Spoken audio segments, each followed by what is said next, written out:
you're bending up, stop looking soft. Stop looking weak. Stop looking sloppy. Muscle through the pain. And get your ass up that couch and go out there and chase your dream, man. What the hell is going on, bro? Damn! Quit talking, man. Get that blood in your mouth, man. What's wrong with you, man? What's wrong with you, man? Why this walk from dirty, man? What? What's wrong with this guy, man? Tune in the closure. We here, baby. Get your butt up. Let's work.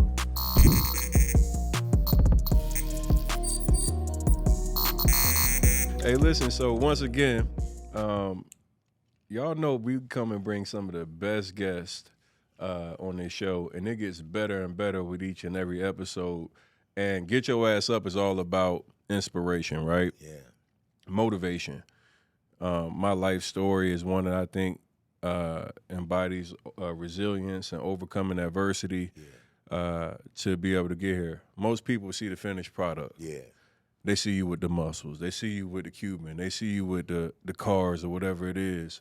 But they don't really get to know the journey. They don't really know the story. And today we have a very inspirational guy here. Line it up. We got the champ here. The champ is The here. champ is here. That's why I gotta play that song. The champ is here. I saw you in the ring getting it in, though, champ. Yeah, man. You looking good in there, man. Man, I've been working at it. This has been 9 weeks, man. Okay, yeah. Never boxed before. Played football, and I jumped in the gym 9 weeks ago. I had to get my ass up. Yeah. I was out of shape. Boxing will get you up. I was out of shape. I was flat. I had been on probably a mild depression just from dealing with some of the stuff that was happening in my life and all that. And, you know, we just get complacent. You know, I'm making money. I'm out eating out every night. Different meetings. Yeah, just business and everything else. And I made an excuse not to go to the gym every day. So it went like 8+ years, man. Yeah. It went like 8 years without working out. Wow. And I went to the dentist. Shout out to my guy, Dr. Conley in L.A. And I'm sitting there, and he's a muscle-bound dentist. Yeah. And I'm sitting on the chair, and I got on this white T-shirt, and for whatever reason, the T-shirt just went in every roll in my belly. And the dentist said something right in front of my girl.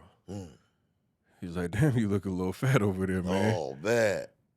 I hit that. It's like a jab. It's like an uppercut to that stuff. You're like, You know, men, we got egos, man. Yeah. And it was something about being called out in front of my woman. I took it personally. And get your ass up. It was time for me to get my ass up, dog. Gotta get up. And I went for the last 9 weeks, 2-a-days. I was going boxing. Weight training and boxing. And everything changed. It got back, man. I snapped back.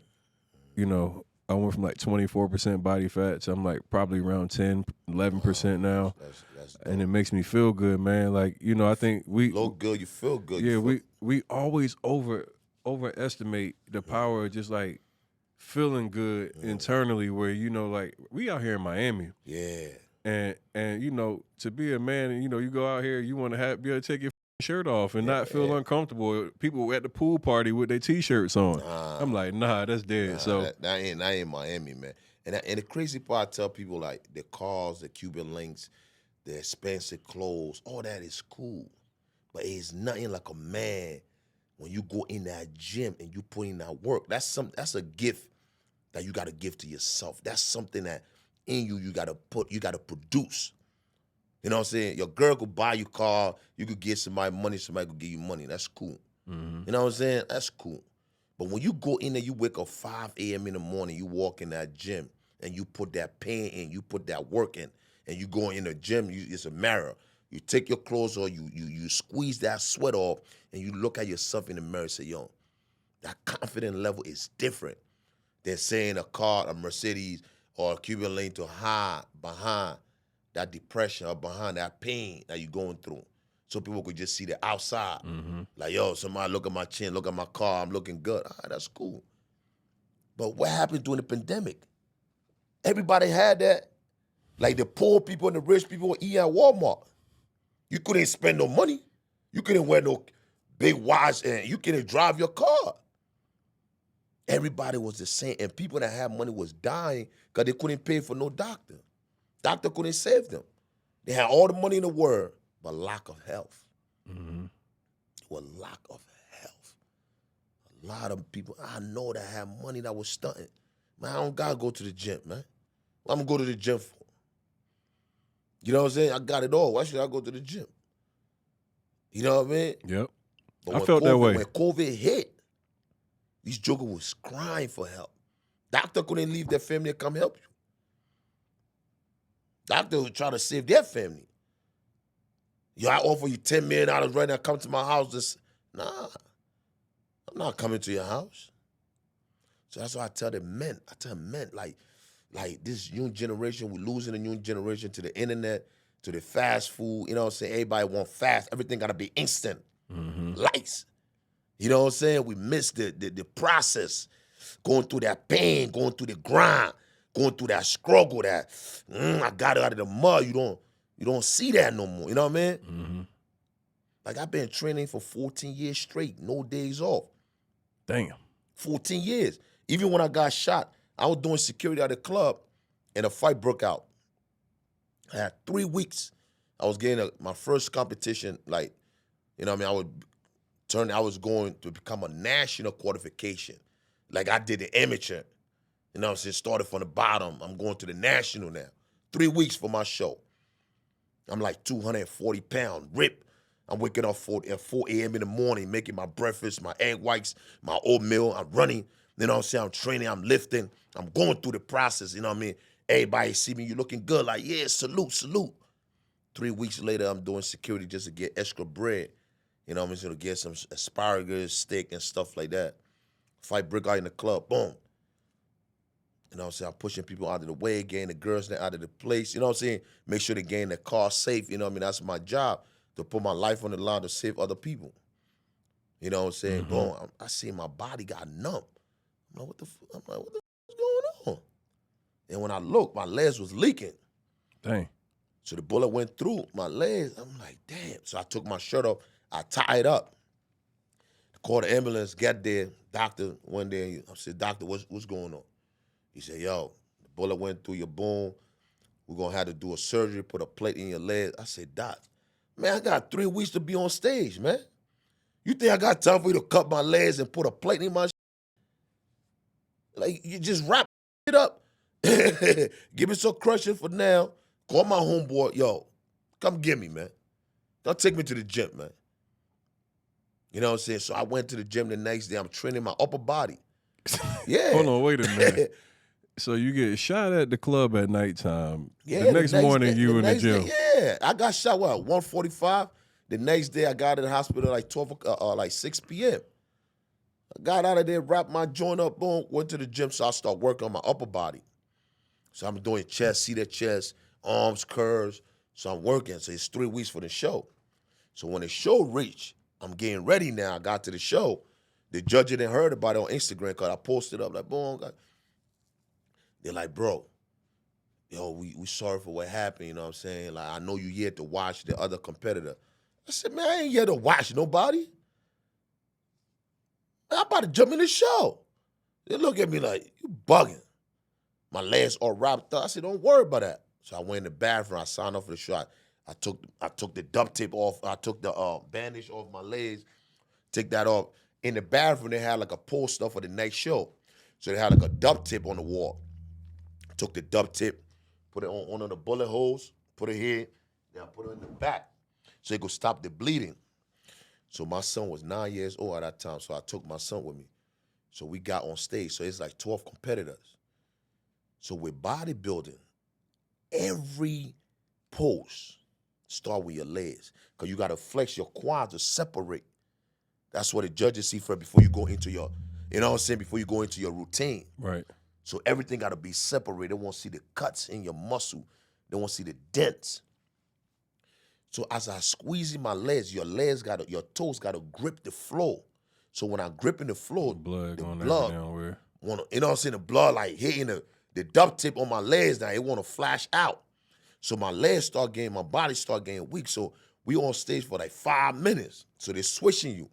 Like you got to compare different body types. So my body getting weak, and I look in the audience, and I saw my son. I'm like, nah, I can't give up before my son, man. Not my firstborn. You know what I'm saying? I kept pushing through. And then they're like, yo, get off the stage. So the next show, they had to pick the best out of 5. You know what I'm saying? The top 5, you know what I'm saying, gonna get a trophy. So everybody in the back, they counted me out. They're like, man, this joker shot, man. He crippled. You know what I mean? Get him out of here. We ain't even gonna count him. Called first place, got his trophy. Second place, third place, got his trophy. Fourth place, and fifth place. And the judges look at me and say, yo, how you do it? You know what I'm saying? They grab my trophy and they say, you won. I'm like, what? These guys I just whooped, almost 7 to 8 guys, never got shot. They got coaches. They got nutritionists. They got the mother and the father yelling in the crowd. The boys there supporting it. Just me and my son. You know what I'm saying? And I grabbed the trophy and I look at my son. I told my son, I said, this ain't about me. It's easy for me to go on Instagram and say, yo, go find me, cash at me, calling people for, you know what I mean, for help and feel like, all right. You know what I'm saying? So people can feel sorry for me. I get my ass up and I got to it. You know what I'm saying? Everybody love you when you're winning.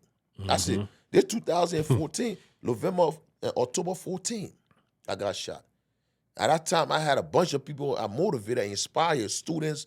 I'm teaching 4 classes. I said, you see anybody here? I said, you see anybody? You here?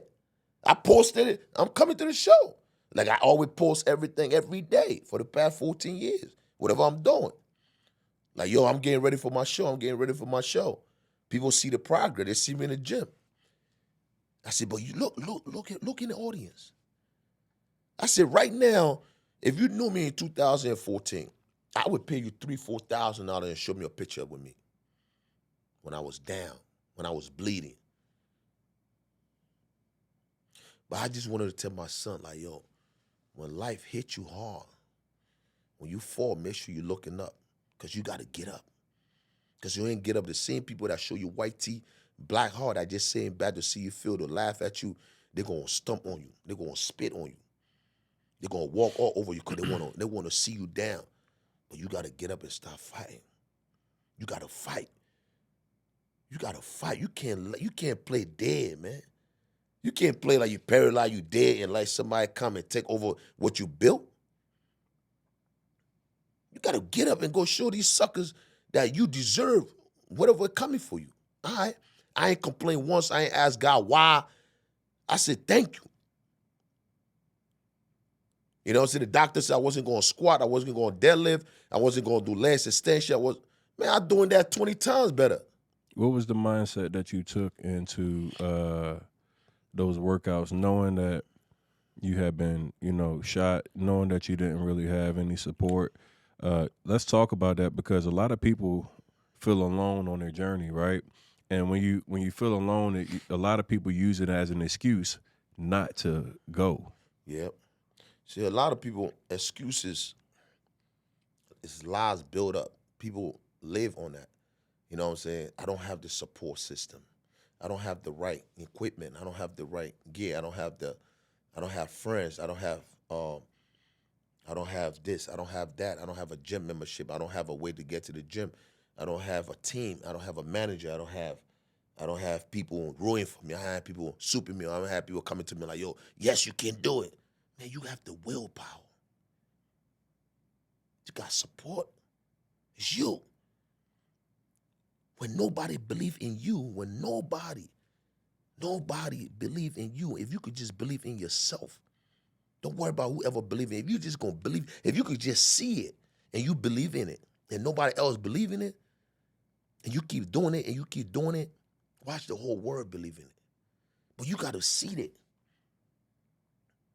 Through the journey, I already knew I was there before. It's just the process now. You understand what I'm saying? So now mentally I had to go in there and I'm like, yo, I'm not going to tell myself this lie. That's a lie. I can't do this. It's a lie. I'm lying. You know what I'm saying? The worst person on earth is somebody who comfortable. Worst man. Your family going to starve. Your family going to die. Your wife going to beg another man for food. Your kids gonna ask another man to ask them for a sleeping place. A man who comfortable, who make excuses. They don't get up and say, all right, let me take this problem. That's the most the unexpected moment you gotta be waiting for. That mindset change, like that, I can't wait to get back. Like I went in that gym. When I went in that gym, it's like, damn, then why not me? Why it gotta happen to somebody else? Like, you know what I'm saying? Mhm. Like all the time I've been in the streets, I never got shot. Like I done beat up people and take the gun for them and point it to them and let them live. You understand what I'm saying?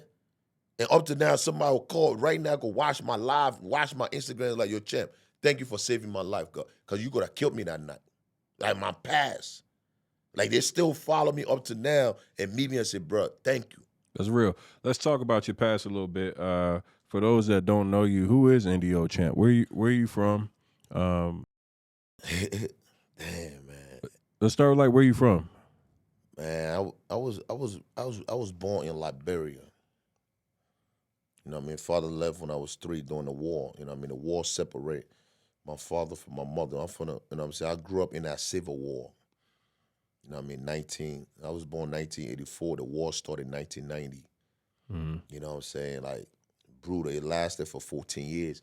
And it was tough as a child growing in the war. You know, it's it's like where other children go through, you know what I'm saying, have the opportunity to go to elementary school, go to their school, go, you know what I'm saying, like the foundation they had, you know what I mean, growing up, it's Right. like it's like you always keep moving, you keep fighting every day. Like you seeing houses getting burned down every day is normal. Churches getting burned down, no schools, no water.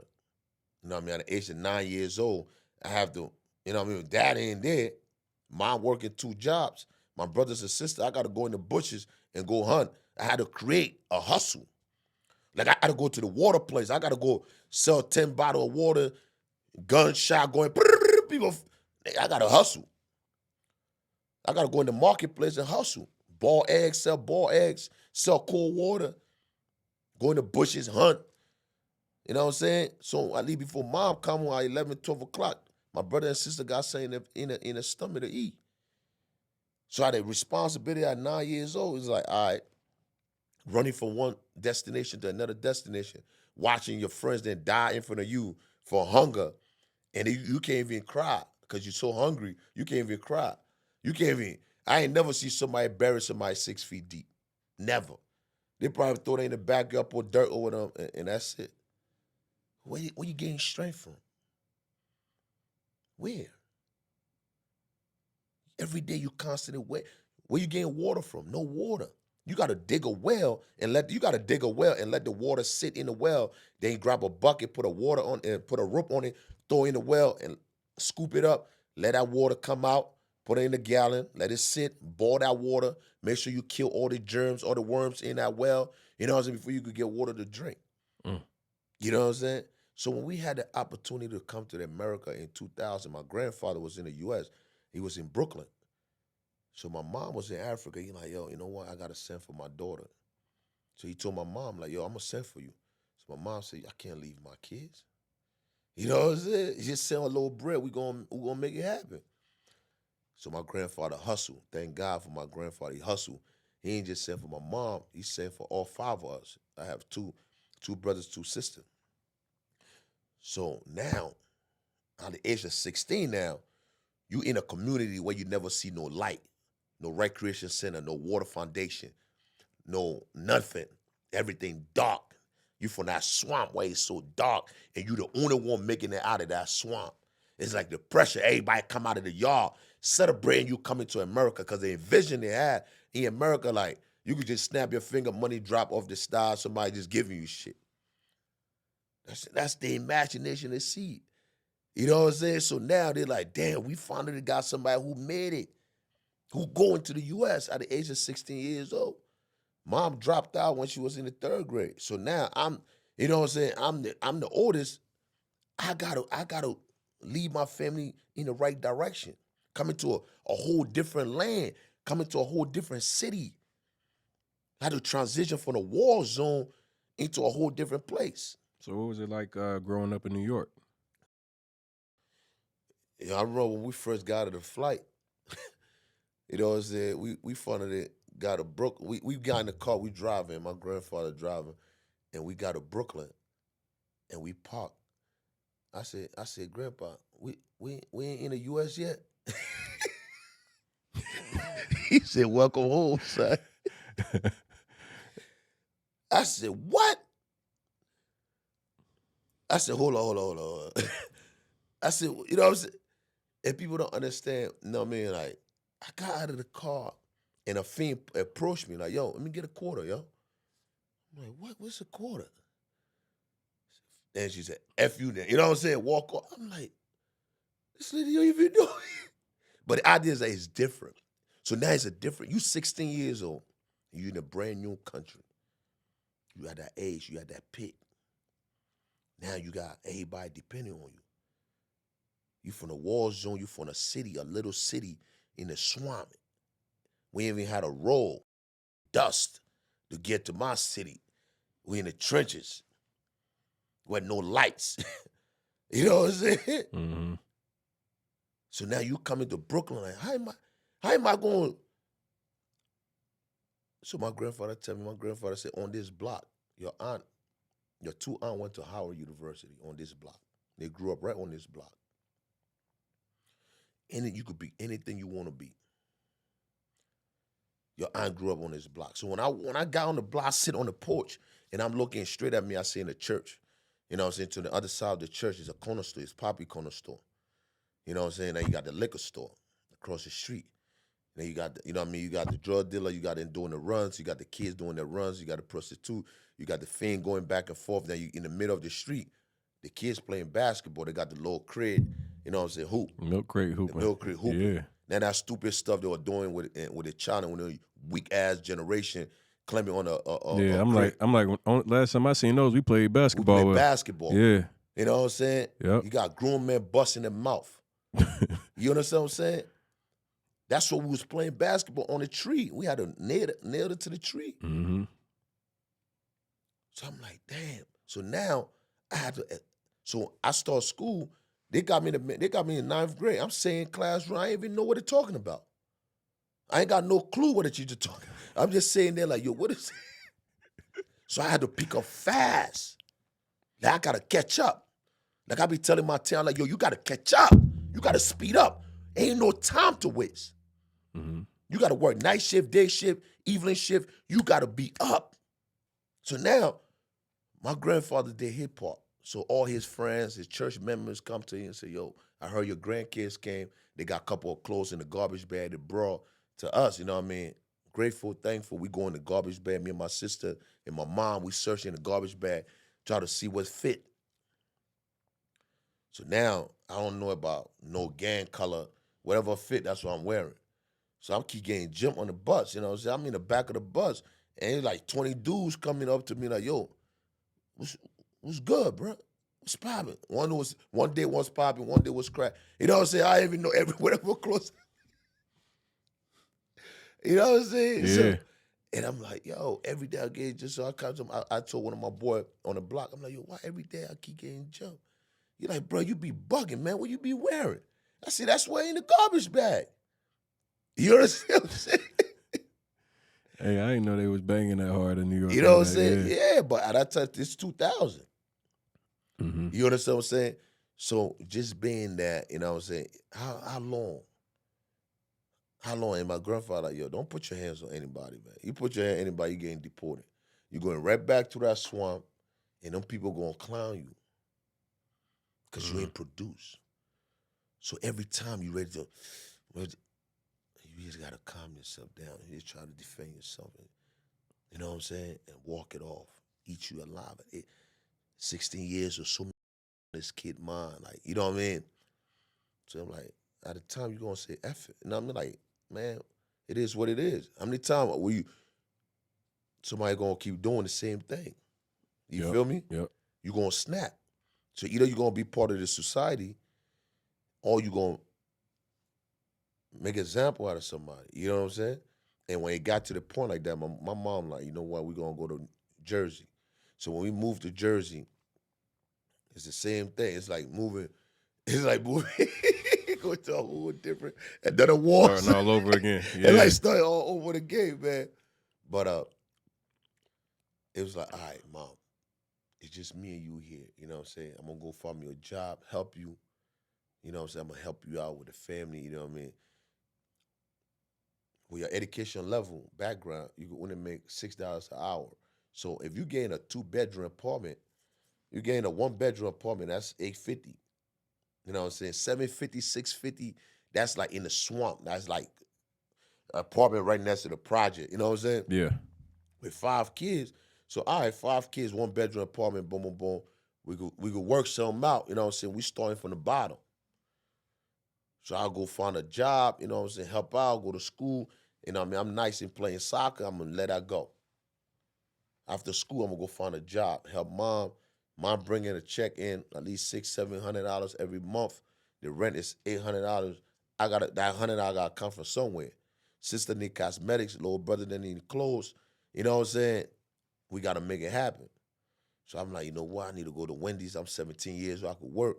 And I went down there like 10 times, man. They didn't want to hire me, man. I told the lady, I said, yo, I just came from Africa. I've been here 1 year, just 1 year. I just want to help my mom. You know what I'm saying? She's struggling. You know what I mean? I want to help my mom, my brother and sister. I want to work, put some food on the table. You know what I'm saying? Whatever it is, even if I could come and work, I work for free for a couple of days. You know what I mean? Until somebody quit or somebody get fired, then you could squeeze me in that position. You know what I mean? Yeah. So she like, all right, bet. You know what I'm saying? After the 10th trial, she like, all right, we're going to give you a uniform. Just come in and do, you know what I mean? Help out until somebody call out and I start making like $5.15 an hour. So I'll work like 4 hours a week, you know what I mean? A day, you know what I mean? Added, I help mom. And one day everything changed, bro. I was going to cash my check and the cop pulled me over. Like, yo, where the weed at? Where the drugs at? Like, bro, I only been in burger for 1.5 years, man. I work at Wendy's up the block. You could call them. You feel me? Like, you could call them. Like, yo, my mom at work. I got my 2 brothers, my 2 sisters at home. I'm about to cash this check, get us something to eat. You know what I'm saying? I got to go to the store, get some rice, get some onions, tomatoes, some luncheon meats, sardine, chop it up. You know what I mean? At least $10 could make a little nice lunch. You feel me? Yeah.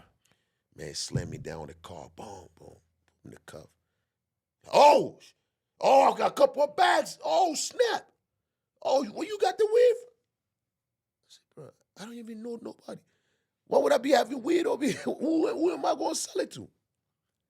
Like, nah, that's yours, bro. I'm like, damn. So at that time, I was turning 18 a couple of months, and like a couple of days, like 1 or 2 days. So when they took me, after they took me to juvenile, I'm in the jail, it rolled over until I turned 18. So when they checked, they had to send me to the big prison, which is Caldwell. So when they send me to the big prison, it's like guys that are doing 20 to life, and they're in there doing pull-ups, you know what I'm saying? Walking there, you got the cell, you got a cellmate, you know what I mean? People doing working out, grooming, walking back and forth. You see people going crazy and they're yelling, screaming. And I took it to trial, and I told the judge, I'm like, yo, I just got here, man. She like, man, she told the cop, like, why would you try to put this boy in a den? You know what I mean? Wait, where's the evidence? You know, oh, he's at the lab. Like, man, we ain't got no damn labs. So they had to let me go. But at that time, I lost everything. I can't go back to work. You know what I'm saying? They didn't know where I was at. No call, no show. So you're like, man, watching my brothers and sisters, I'm like, I'm just go to the street and just, you know what I'm saying? Like, go hustle, man. You know what I mean? And I just went outside, started hustling with my homeboys there, and mom didn't like it. She just like, yo, if that's what you want to do, you know what I mean? You can't bring that around your brothers and sisters. So she shut that door on me, and I was just outside, you know what I mean?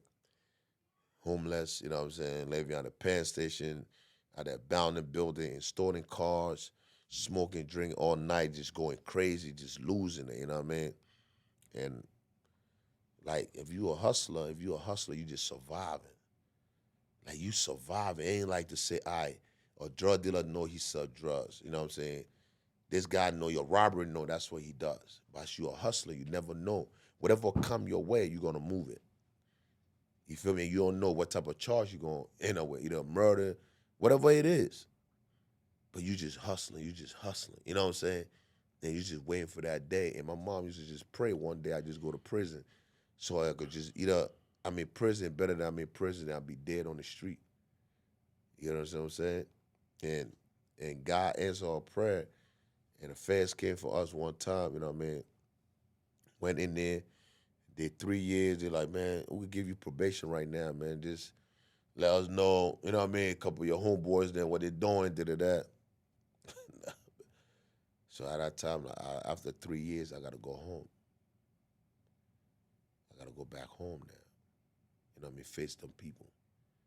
I feel like a failure, man. Like a king in a cell. You know what I'm saying? You know how that feel? Like you at your lowest. You stay in that cell, you at your lowest, and you looking around. And you like, damn, I betrayed my mother, my brothers and sister. I let them down. Like, I'm about to get deported. Go back to that swamp where I came from with nothing, with a garbage bag full of clothes. You know what I'm saying? The clothes that you wear 3 years ago, that's in your property. That's what you're taking back home. You promise the people you're going to get in a recreation center, you're going to do this, you're going to do that. And I got my knees, I asked God, I said, God, if you just give me one more chance, that's it. All I need is just one more chance, man. Like, I got 3 boys. Who going to raise them? They're going to follow the same system. My son was born when I was in prison, bro. You know how it feel? Do you know how it feel when your son is born while you behind bar? You know what I'm saying? And all my other 2 boys after him, like somebody, another man. And that's why I keep telling people, stop looking soft, stop looking weak, stop looking sloppy. Like another man gonna raise your family, bro. Right. Like your baby mom will write you and be like, yo, your son calling another man dad, another man taking your son to school. Like, you ready to take him to school. Like, female meet a man, they just open their arm up. Like, all right, he live with me now. Oh, can you pick? That's real. Yeah. Can It's you tell real. him, can you pick up Juju for school? And he say, all right. So how much time did you spend in jail, prison? So in the feds, I get 3 years there. In immigration, I was waiting to get deported. It took me 3 months before process the paperwork. You know what I'm saying? And it's crazy. It's crazy how I wrote the judge, the immigration judge, like fighting for my freedom. And I told her, I'm like, I got 3 boys, man. And I wrote her like 100 times. And I said, one of these letters gonna come. You gonna receive us. Every day I write her. And I said, you know what I'm saying? I said, yo, if you deport me, my son, one of them gonna probably repeat what I did. That's another black man in the system. You know what I'm saying? Whatever I did, I did my time. Whatever I was accused for, I did my time. I just want to come home to my kids, man. I just want to raise them so they will know who their father is. And when I went to the lady in the courtroom, she looked at me and she said, yo, I got your message. But it's too late. You know what I'm saying? The flight going to be leaving soon. And to tell your kids bye, you know what I'm saying? I had a shock on my hands, on my waist, on my ankle.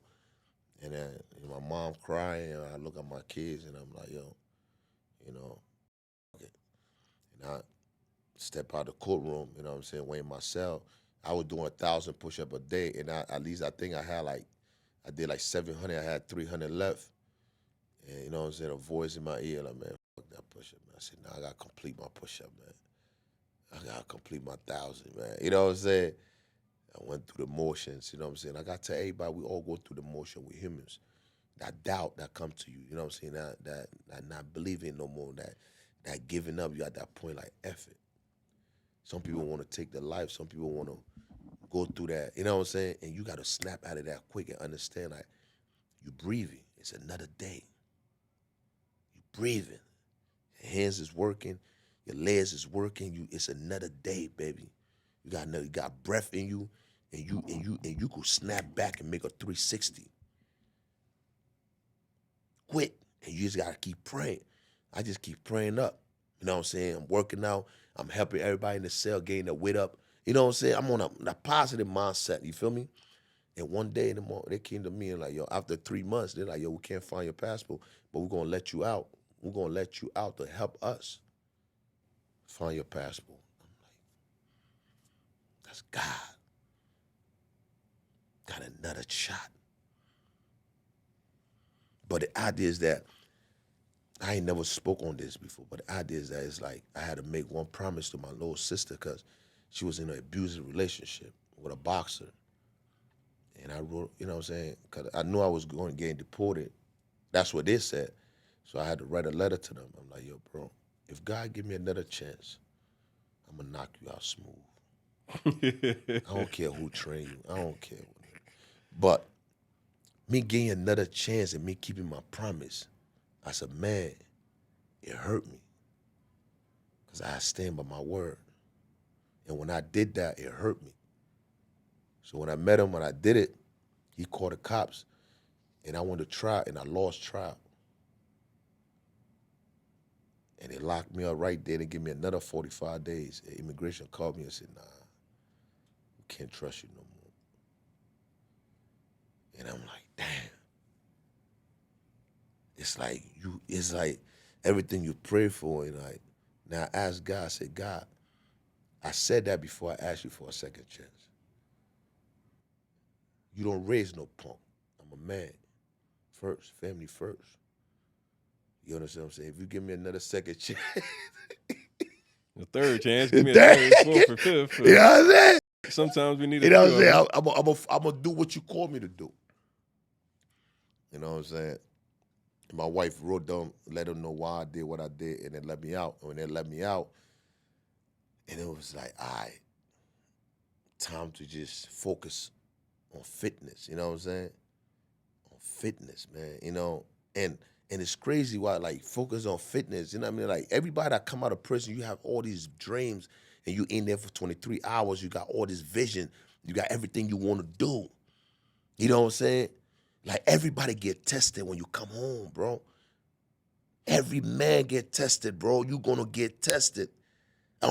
Whatever you know what I'm saying? When you come back to the same community, you come back to the same people, the same friends, you come back in the same environment, the same females, the same baby moms, you know what I'm saying? Everybody, and the crazy part, everybody waiting for you for a revenge. Like, yo, I can't wait my brother come, I can't wait my mans come home. We gonna eat. And I just spoke about discipline.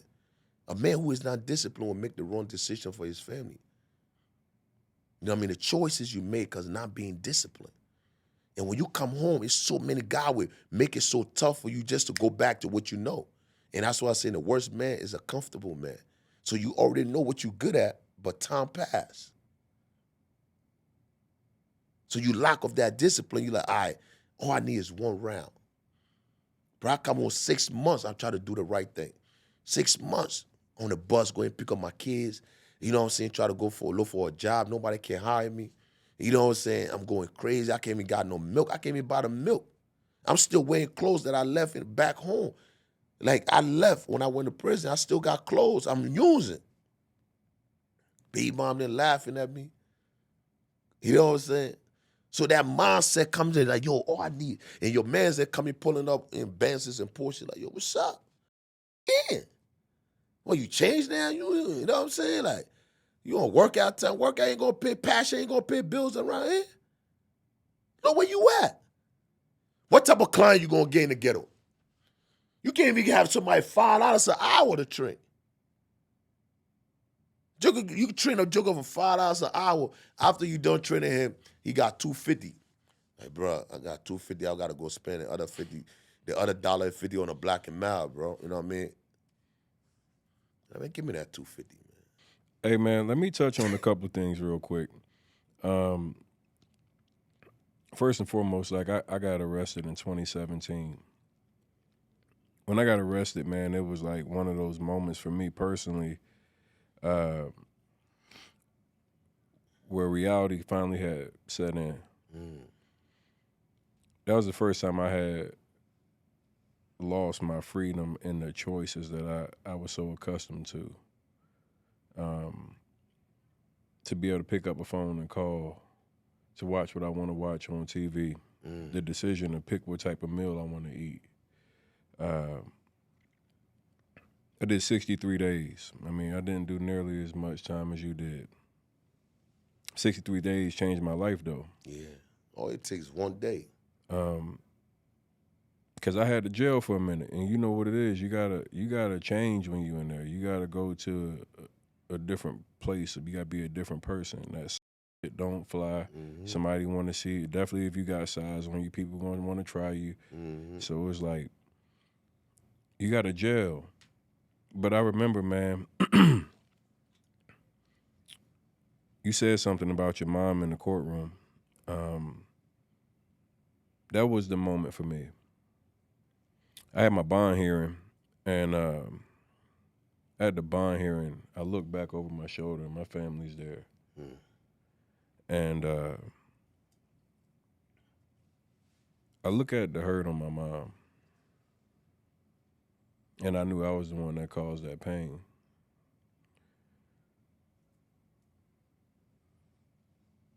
I grew up where, you know,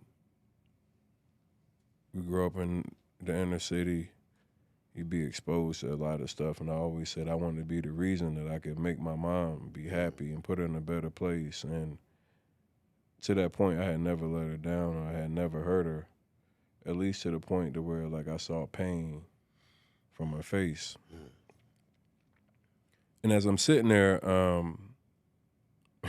in the orange jumpsuit, cuffed wrist, waist, ankles, just like you described, the judge multiplies my bond from $200,000 to $1.2 million. And I kind of heard the gasp as my family was upset from thinking that, hey, I was on my way home because we had the bondsman already set, to now everything substantially changed. And it meant that I was going to be sitting there longer. But one thing that didn't change was the face that I saw, the look of hurt that I saw on my mom's face. And it did something to me, man. Like, to put her in that position where I know that I was the person responsible for causing the pain, it hurt me. And I remember going back to my cell, and at this point, I don't even know how I'm gonna get out. I don't know, you know, we talking $1 million and some change. You got to put up properties, all kind of, man. And it was just like, man, I'm gonna be in this. And some days go by, and I have this dream, dude, and I'm like, I've never been a religious person at all.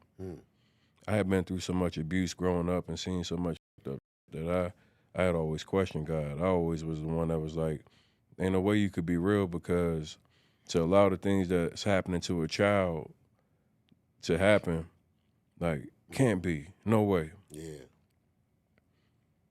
And I remember, like, dreaming this night of, in jail, it was the most vivid dream I probably ever had.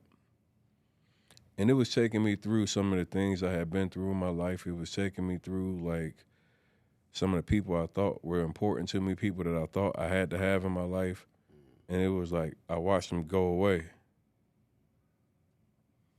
I couldn't understand what it meant. I saw U-Hauls and like, it was just like almost symbolism of things, but like nothing was like really complete.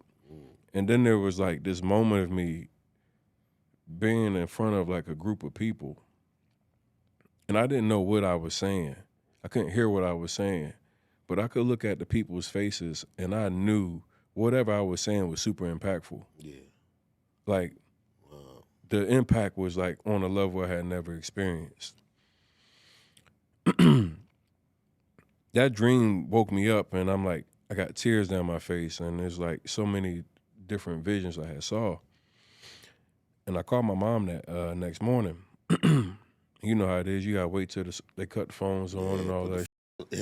You know, I get to the phone. I call my mom. I was like, I saw a guy last night. And I know she probably was looking at the phone like, this boy don't never talk about God. That boy seeing the walls. Like, and you know, one of the things, like when you in the pod, man, like we in pods, like you say you had cells. We were like basically open bunk. Yeah.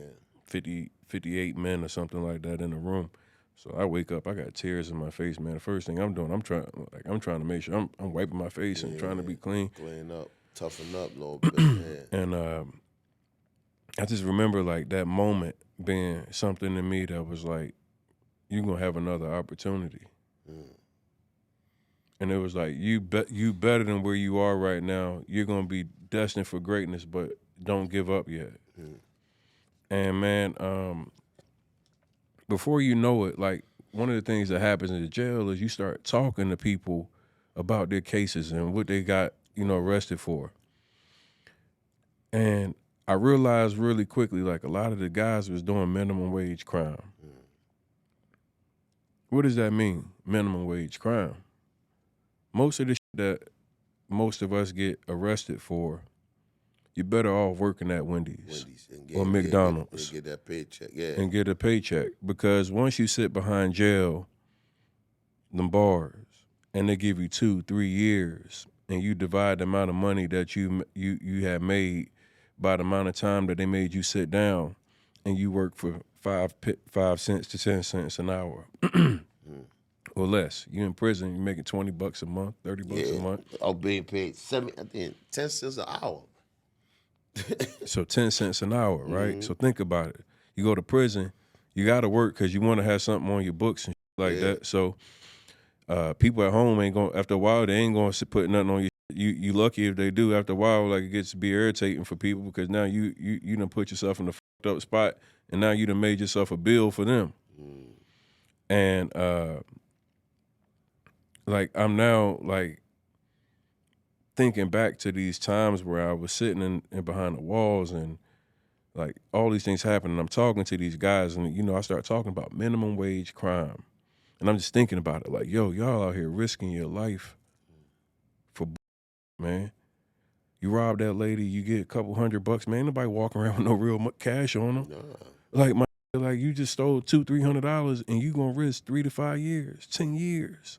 You kicking the house, you kidnapping now, like you move somebody room to room. That's kidnapping, dog. They giving you 10, 5 to 10 minimum, and it's a felony. Now nobody's gonna want to hire you.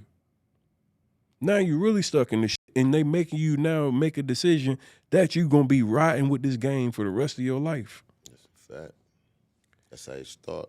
And what I realized as I was having these conversations is that I knew something that could help them.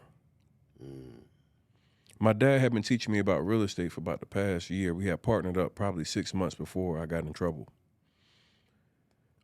At the time, prior to like this deal, man, I was gambling, I was moving around, I was doing all kind of different shit. Like I'm a hustler. Yeah. I'm a fucking hustler. Yeah. Like I done did it. Like most people know me for real estate, but like, yeah, I've been moving. Yeah. And get that paper. And I could relate to so many of the guys because I know the mindset. A lot of niggas ain't bad niggas, but you operating out of desperation. And I started talking about, man, you can play middleman in real estate the same way you playing middleman in a dope game. But the difference is the middleman in real estate is legal. And I started doing this not even realizing what was about to be created. I'm sitting in jail, bro. My life is upside down. I don't know what when I'm getting out, when I'm coming home. Got a $1.2 million bond. And I'm telling people this strategy really works. And I've made money with it. And you can do it too. And now you can operate the same way you do in the dope game with the trap house that you ride by every day. You can flip the trap house, make 20, 30,000, and now you got money to operate with. You can flip that vacant building, that vacant lot that you go play football in. You can go flip that lot, sell that land to a builder that'll pay you 20, 30,000. So now the stuff that we walk by every single day and just ignore now becomes something that we can actually make money off of. Think about the fact that you can take a vacant property that you see every day in the hood that we just ignore. Flip it. But now you can operate as the middleman, flip that shit, make $10,000, $20,000 or more. So I get out of jail. I got to go through a 6-month abuser treatment program. My case was a domestic violence case. I found out my girlfriend was cheating on me and lost my. I realized so much in that moment because the same way you described how the women moved on with other men and you know everything else, I realized I had exposed myself for somebody that didn't really fuck with me like that. I'm acting emotionally for somebody who had already moved on and kept it going, and I had my life in parallel while they were just going on as if I never existed. And so many of us men, we feel like because we put time, energy, money, or whatever into a female that we allow that to be why we overreact or act emotionally, and then we lose at the end of the day. One of the most important things and one of the best things that ever happened to me was going to jail. Because in that moment, I found myself. I found out who my friends were. Yep. I found out who really had my back. And I found out what I was made of, more importantly. Because in this moment, nobody was cheering me on. There were no fans, there were no lights. There was only depression and empty bank accounts, repossessed cars. All that I had that I thought was important was now gone. I'm sitting in the house, bro, with I had a $300 and something thousand house I had bought. I was feeling like I was the shit. Man, I'm sitting in jail for 60 something days, ain't paid the mortgage. They trying to foreclose on me. Lights is off. My ex at the time had came in the house and took all the shit that she felt like she wanted. TVs off the wall, everything. I remember deciding to sleep in this house. No electricity, no running water. And I'm sleeping on an air mattress. And at this time, man, my life is like nowhere close to what I thought it would be, ever. I'm at rock bottom. I'm waking up in the middle of the night because my air mattress done deflated. I'm trying to go to Walmart and swap it out. Yeah. You know what I'm saying? I'm trying to go buy one and then act like it was the other one and all kind of because I ain't had the money and all that. So I'm trying to finesse just to keep a functional air mattress. I'm a big man. Yeah. It's gonna break after about 2 weeks. The 2 weeks that shit went down. Yeah. And I was like, yo, I know this strategy, wholesaling works, man. I'm sitting here with nothing. I had a Louis Vuitton luggage set. I go pawn it. I had spent like $3,500, $4,000 on the luggage.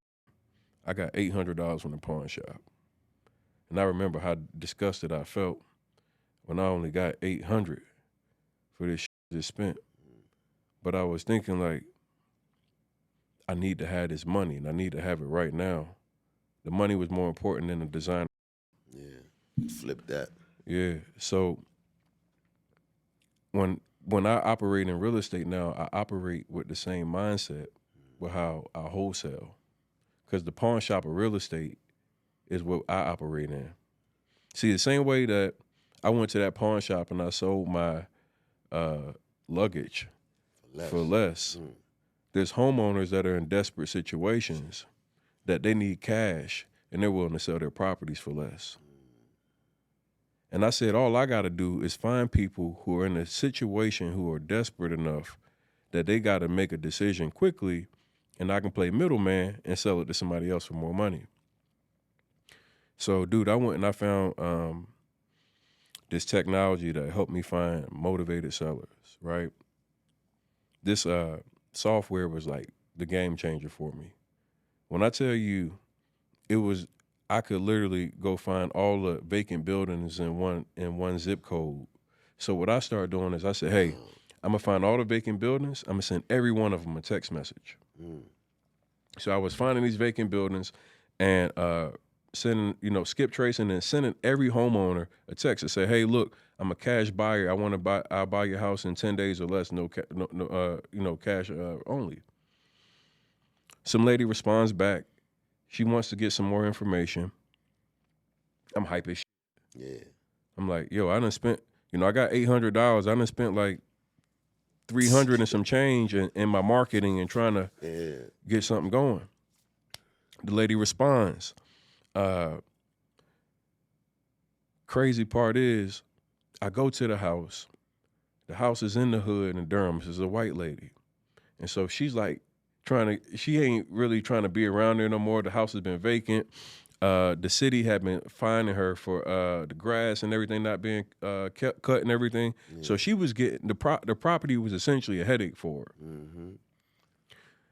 I talked to her and offered her $10,000. Wow. She accepted. I ended up selling that contract in 1 week for $98,500. I made $88,500 in one deal.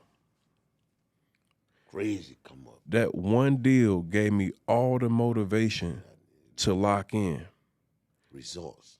Now at this point, I knew I could do it with my dad. I knew I could do it with a team, but now I had did it on my own.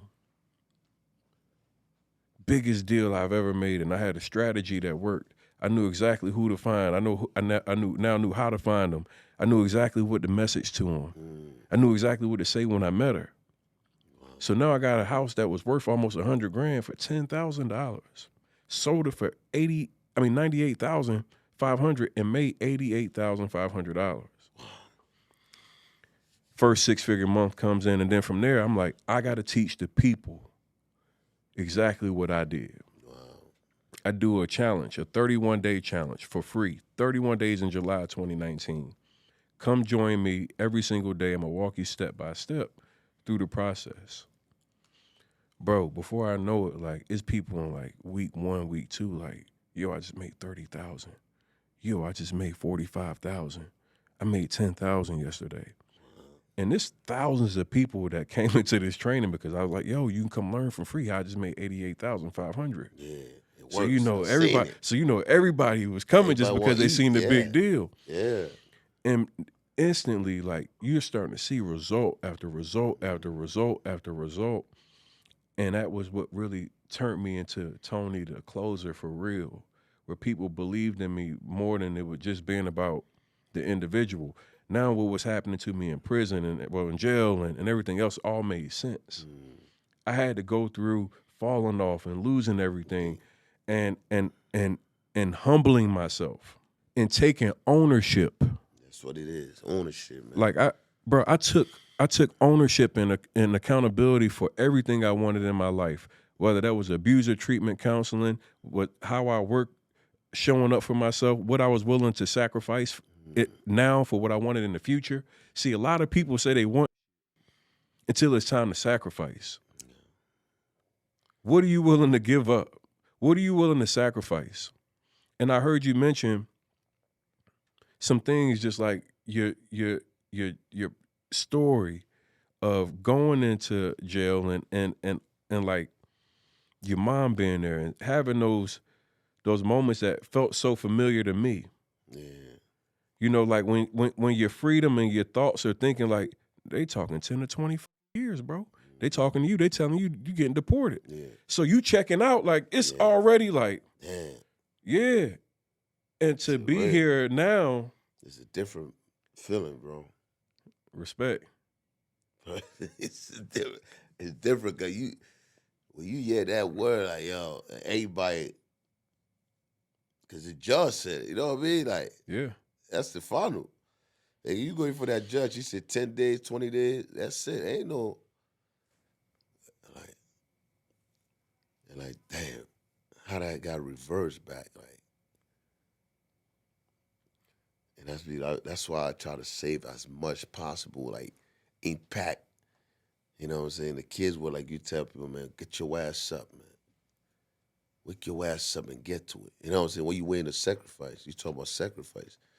How bad do you want to stay in the sacrifice? You know what I'm saying? What you willing to give up? You know what I mean? Sleep, time, no days off, what it is, you know what I'm saying? Like, that you want it. And that's why I tell myself, man, I ain't taking a day off. It wasn't no plan B for me to rely on. You know what I'm saying? Like, all right, the fitness joint got to work. Because there ain't no going back to the street. Ain't no, like, even if I get shot, I got to keep going. I gotta keep going. I gotta keep going. And you just like keep going. You don't know what's ahead of you. You know what I mean? And that's why I said sometimes you get discouraged and you just wake up. It's like wake up every day and keep just doing it. Like I don't care like if I'm sore, like I've been beat up for the past couple. I've been traveling for the past couple of 10 weeks, 10 weekends in a row. You know what I mean? Somebody be like, yo, bro, you need to chill. You need to get some rest. You need to relax, man. I'm like, not today. Probably tomorrow. Then when tomorrow comes, all right, probably the next day. So let me ask you real quick. Like, you're obviously in this motherfucker looking like the Incredible Hulk. Like, what does a workout look like for you? Like, take me through one of your workouts, man. Like, is it just like push-ups? Is it weights? Like, what's your deal? You know me, I always keep myself on a challenge. You know what I'm saying? Like right now, I'm doing a 15 weeks challenge with myself just to keep pushing myself. Because when you don't do that, you lost track of what you're doing. You know what I mean? I would just set up a bar so hard that, like, I would do like or sometimes 700 reps in a day. You know, like my back day would probably be like I would start a back workout. If I'm doing back exercise, I'll probably start like 5 sets. 5 sets of pull-ups, different grips. You go wide, you go in between, you go underhand grips. Probably do like 12 to 15 reps to just stretch out the laps, everything, get some blood flowing. Then if I go and pick a T-ball roll, or I would probably start with a straight ball pull down or V-ball pull down, underhand pull down. I'll probably start with like about 5 to 6 sets of 20 reps for each exercise, at least 120 reps on each exercise. And the weights go up, the repetitions stay the same, you know what I mean? Just keep pushing. So every set, it's like you challenging yourself every set. So it's not like a workout. A workout is I think a workout is like where you do 2 to 3 sets and you answer the phone or you do this, you know what I mean? Like what I was doing earlier, it's a workout. You know what I'm saying? Make it content, workout, all right. But when we training, we lock in mentally. Because now we at war. We at war with yourself. All your attitude, whatever you're going through in your life, you leave that shit in the door. You leave that shit outside. You know what I'm saying? Now, you walk in that door, you want to train with me, we on different level. I'm talking about each machine, we doing 6 machines, and each machine is 120 reps. And the weights go up. You know what I'm saying? so, so that 120 reps. Like, come on, dog. Like, yeah, so you imagine you're doing 120 reps each machine. You have 6 machines to do. So for each, so you doing 800 plus reps in a workout. And that's what separates for everybody. You know what I'm saying? When you sit and you with everybody, it's different feeling. So you using heavyweight, lightweight? Like no. My thing is that if I can't complete that reps, I'm gonna drop the weight. Mm-hmm. You know what I'm saying? But the weight got to go up. So if I'm doing a dumbbell incline press or flat bench press, I'm gonna start with like 70 pounds, 20 reps. Boom. 80 pounds, 20 reps. 90 pounds, 20. You know what I'm saying? 100 pounds. Bro, that's fucking heavy, you know what I'm saying? So I'm going up. So 110, 120. You know what I mean? He talking like he using 35. We started off at 70 plus. Like you so know, like so you get to 70 and 72 light, and you know you could do at least 30 or 40. Now your next weight you want to go to 90 straight. Why play with 80? If I just, you know what I'm saying? That's the mind. Like, all right. So if I push myself for 90 for 20 and I struggle at 19, I'm like, all right, bet, okay. So now I'm gonna go for 100. So I got 2 more. So I just, you know what I mean? So that's why it's a training. So it's like you every set is a different mindset. And you have to take yourself through a tough time in life that you overcome doing that set. Mm-hmm. So if I just did 90 pounds for 20 reps and I struggle on 18, and I know I got to go up. So now I got to put myself in a beast mood. Like, yo, what happened to me when I, you know what I'm saying? When I, you know what I mean? Like, hey, somebody try to take my kids or something. Somebody try to take my life. Mm-hmm. Like your life depend on this. Like your first set, how hard you go in that first set, it got to be like your last set. So the more and more I'm getting anger, I'm getting attitude, I'm getting involved. Every set I'm getting involved, I'm getting, you know what I'm saying? Like, because I can't relax because the pain go up. You know what I mean? I can't put myself in that same position I was in when I did 2-3 sets. And I still got 3 more to go. So now I'm finding something to piss me off, to amp me up. This is I'm kind of floored because, bro, if you work out every day and you doing down there 700 plus reps daily, Yeah. Probably like now we do like 5 days a week. So 2 days will probably be like calisthenics. Then one Okay. day will probably be like chefing. You know what I mean? Because it's been 14 years. So now it's like, damn. You know what I mean? Yeah. At least I get like a day off where I box. Like I go to the boxing gym, do other little different things except for weights training, you know, and basketball. Anything you do is physical and it's motion. Right. You active. But training is like, all right, Monday to Friday, you got back workout, chest, shoulders, tricep and bicep. Then you got legs. You got them 5 days that you go hard. Then you got the other 2 days now where you got your and when you training, your push-up, pull-up, and dips got to be part of your training. You can't leave that out. So you spend at least 2 hours, 45 minutes in the gym, or like 3 hours. You know what I mean? That's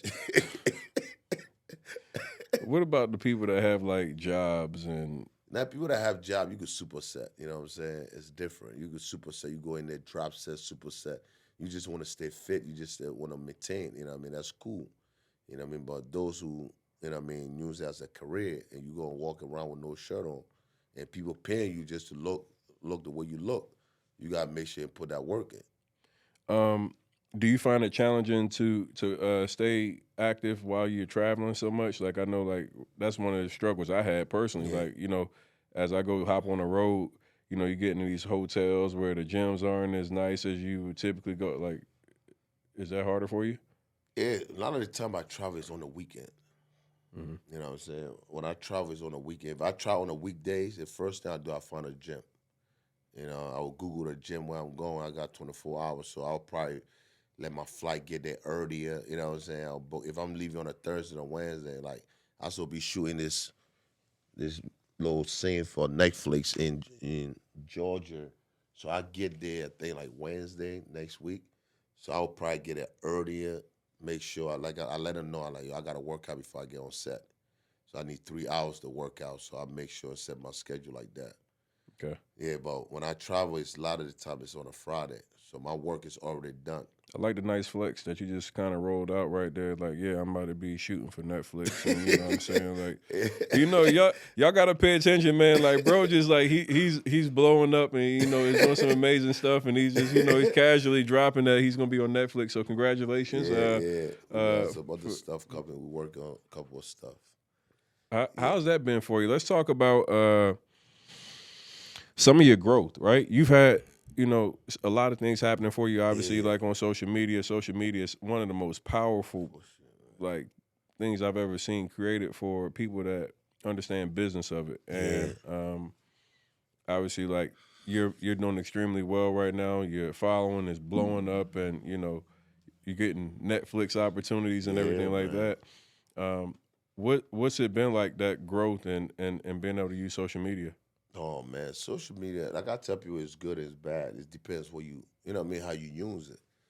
Like with me, it's been growing, man. It's like since 2018, I just took off. You know, it just took off, man. You know, and I just created an app. A kid let me create an app when I came home.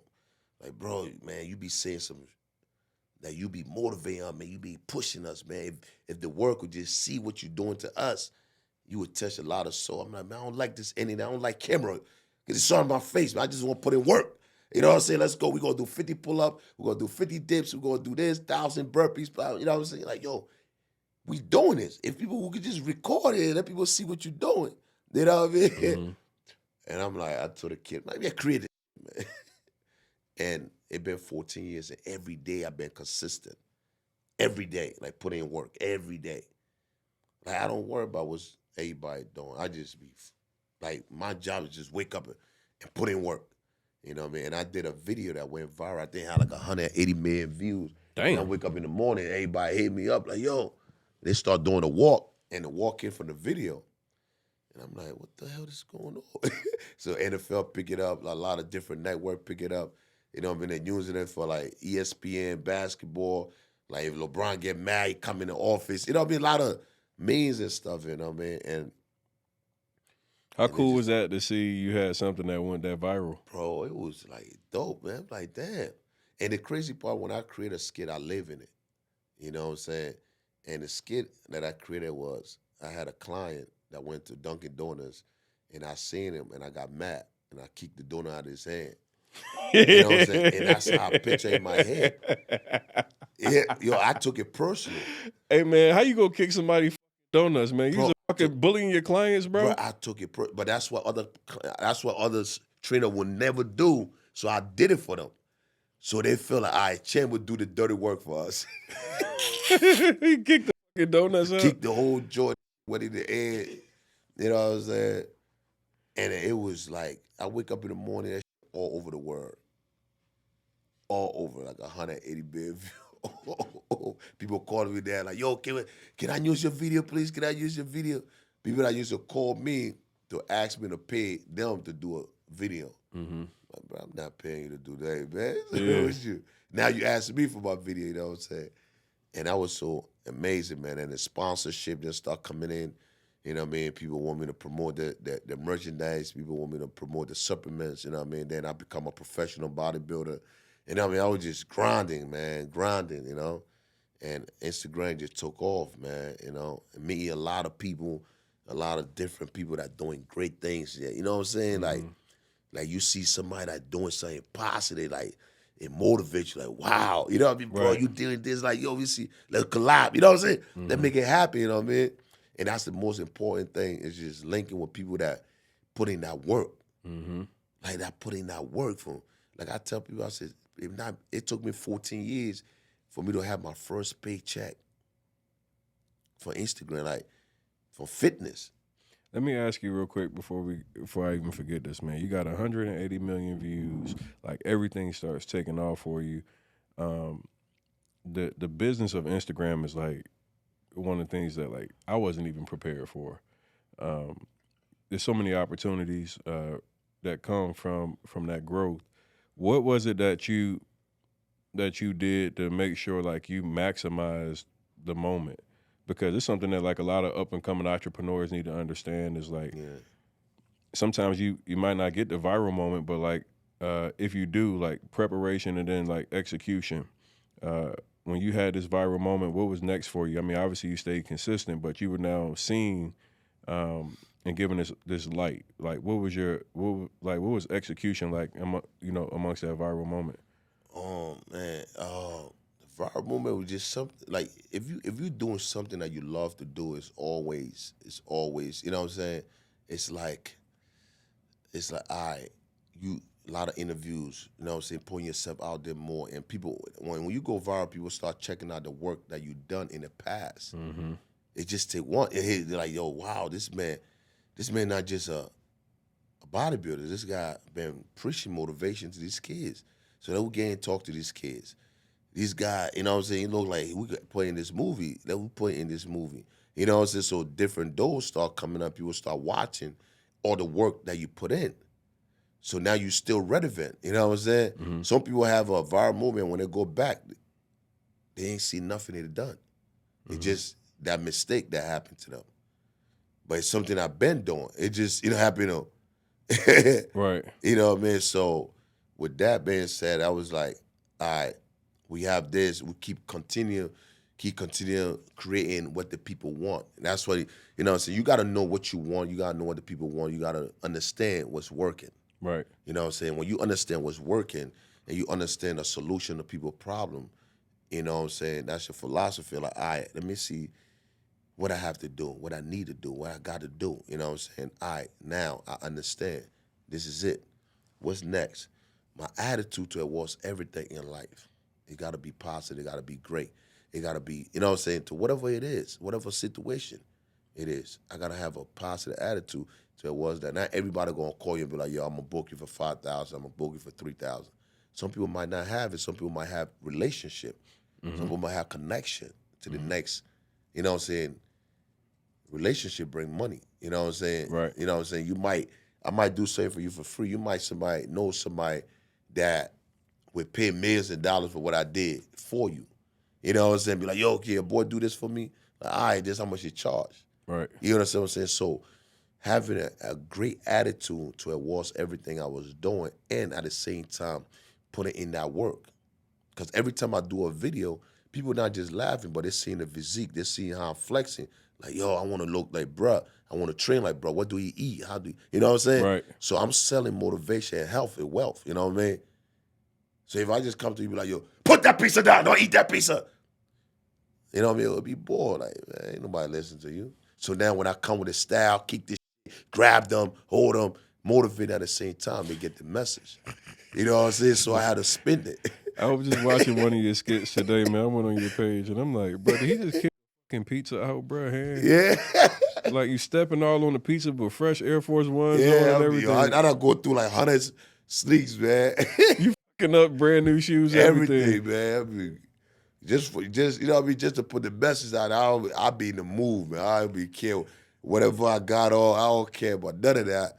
If that video could save somebody alive that going buy a pizza right now that know that deserve to eat that.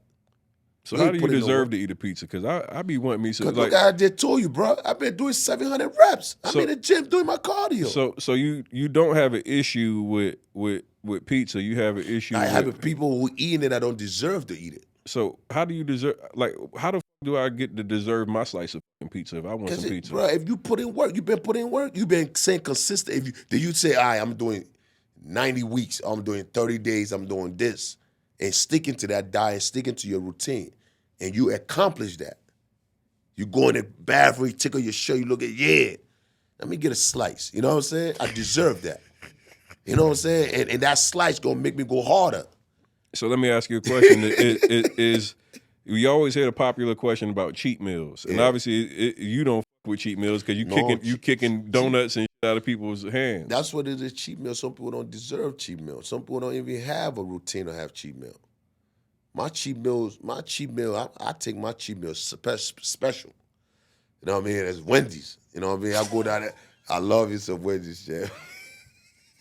I wasn't expecting Wendy's, dog. I thought you was gonna say some junk food or something. Nah, I don't like junk food. I don't like no candy. I don't like none of that. On my cheat day, I'll go to Wendy's and order a triple cheeseburger. A number 2, but double the patty. You know what I'm saying? Light mayonnaise. You know what I'm saying? Ketchup, lettuce. All right? Then I'm going to get a large fry, no salt, because I want it fresh. Then I'm going to get a large strawberry lemonade. Strawberry lemonade be hitting from over there. Yeah. That's my little crack over there. That shit, like, it's super Kool-Aid. It's super That's Kool-Aid. my cheat meal right there, man. You know what I mean? You supersize that drink, too, don't you? You know what I'm saying? Don't put too much ice there. You know yeah, keep your ice. I don't need no ice. Don't put too much ice on my joint. Give me all that juice. You want juice and burger. Yeah, man, because you deserve it, man. So you said no salt on the fries? No salt. That ain't because I don't want salt, because I don't want any, you know what I mean? When you say salt on the fry, they give you them old-ass fries, man. But what if they was fresh? You don't, is the salt, because I know a lot of bodybuilders say they avoid salt. Yeah. Unless it's like Himalayan salt. Nah, man, I'm an athlete, man. I don't be consider myself as a body. Okay. I just train, man. You know what I mean? If I'm about cheat meal, I'm eating whatever it come with it, and we gonna put it in work it. You know what I'm saying? That's why people be going through that depression mood. I can't eat that, I can't do it. Like, bro, if you put the work in, enjoy yourself, man. You know what I'm saying? Enjoy yourself, but go in there and do what you got to do. Mm-hmm. So if I have a cheat meal, I know if I'm doing 30 minutes on the Step Master, now after my cheat meal, I got to do an hour. You got to do an hour. You got to go put the work in. You know what I'm saying? And for those who out there, when you slip, go double up. Mm-hmm. Go double up. You know what I'm saying? Go superset. Do a drop set. Do burpees, mind climbers, push up. You know what I'm saying? Do some. Push the sled, boxing, burn it out. Right. If you get, you know what I mean, you get caught, we go through the motion, you go through that motion, you go through that depression, that anxiety, try to figure out what life gonna be. You know what I'm saying? You like, man, me go eat something, man. You know what I'm saying? It ain't popping right now. You going through it. And you know what I mean? You slack. You're going to grab a slice of pizza, a burger, whatever it is. It's not part of your routine. And when you snap out of that, you go take care of that. You owe that. You owe dough. Wake up 4 o'clock, go in the gym, burn it out. Get back on track. If you fall off track, get back on. Give me your a workout for somebody that's been sitting on their ass, man. You got this to get your ass up show. We got NDO Champ in here, man. I need Get your ass up. I need a lucky Jim ain't feeling well today, but I'm feeling, man, I'm all right. I need a workout for like an everyday workout that I can give a couch potato that's been, he don't have gym equipment. Just give me a burpees or whatever. Give me something that they can do every day. So they got to start. This is what I call it. You got 30s, 45, 60s. 30, 45, 60. What I mean by the 30s is simple. They got to do this simple. You know what I mean? 10 burpees, 10 mountain climbers, 10 push-ups. You know what I'm saying? Start with that. Then you got 15 burpees, 15 mountain climber, 15 push-ups. That's 45. 60, you got 20, 20, 20. So to master that first one, you working your whole body, doing your burpees, coming down, your mountain climber, your core, your push-up, tighten up your whole body. You know what I'm saying? Wake up in the morning, you walk first. Start with 2.5. Or go on an incline, 4.5. Walk it off. Start walking. You know what I'm saying? Walking, then you get down, do your modified push-up if you can, knees on the floor. Start adding them little routine together. Then you start, you get comfortable, you knocking them out. 2, 3, 4, 5 sets. Then you're like, you know what? Let me add another 5 on that. 15 burpees, 15 mountain climbers, 15 push-up. Then you start getting used to your body, start getting light now. You feeling yourself. Let me push myself to 20, 20, 20. That's a 60. Then after that, then you start doing the jumping jack, the high knees, the power squats. You know what I'm saying? The side-to-side crunches. Then you start going to the free weight. You see the machine now. You're in the gym. Start with a Smith machine. Smith machine squat. Smith machine shoulder press. Smith machine push-up, press. Smith machine, you know what I'm saying? You start playing with the free weight so it will help you out. Then when you start master all the machine, and then you start going to free weight. When you go on in that rack, getting that bar, stepping out.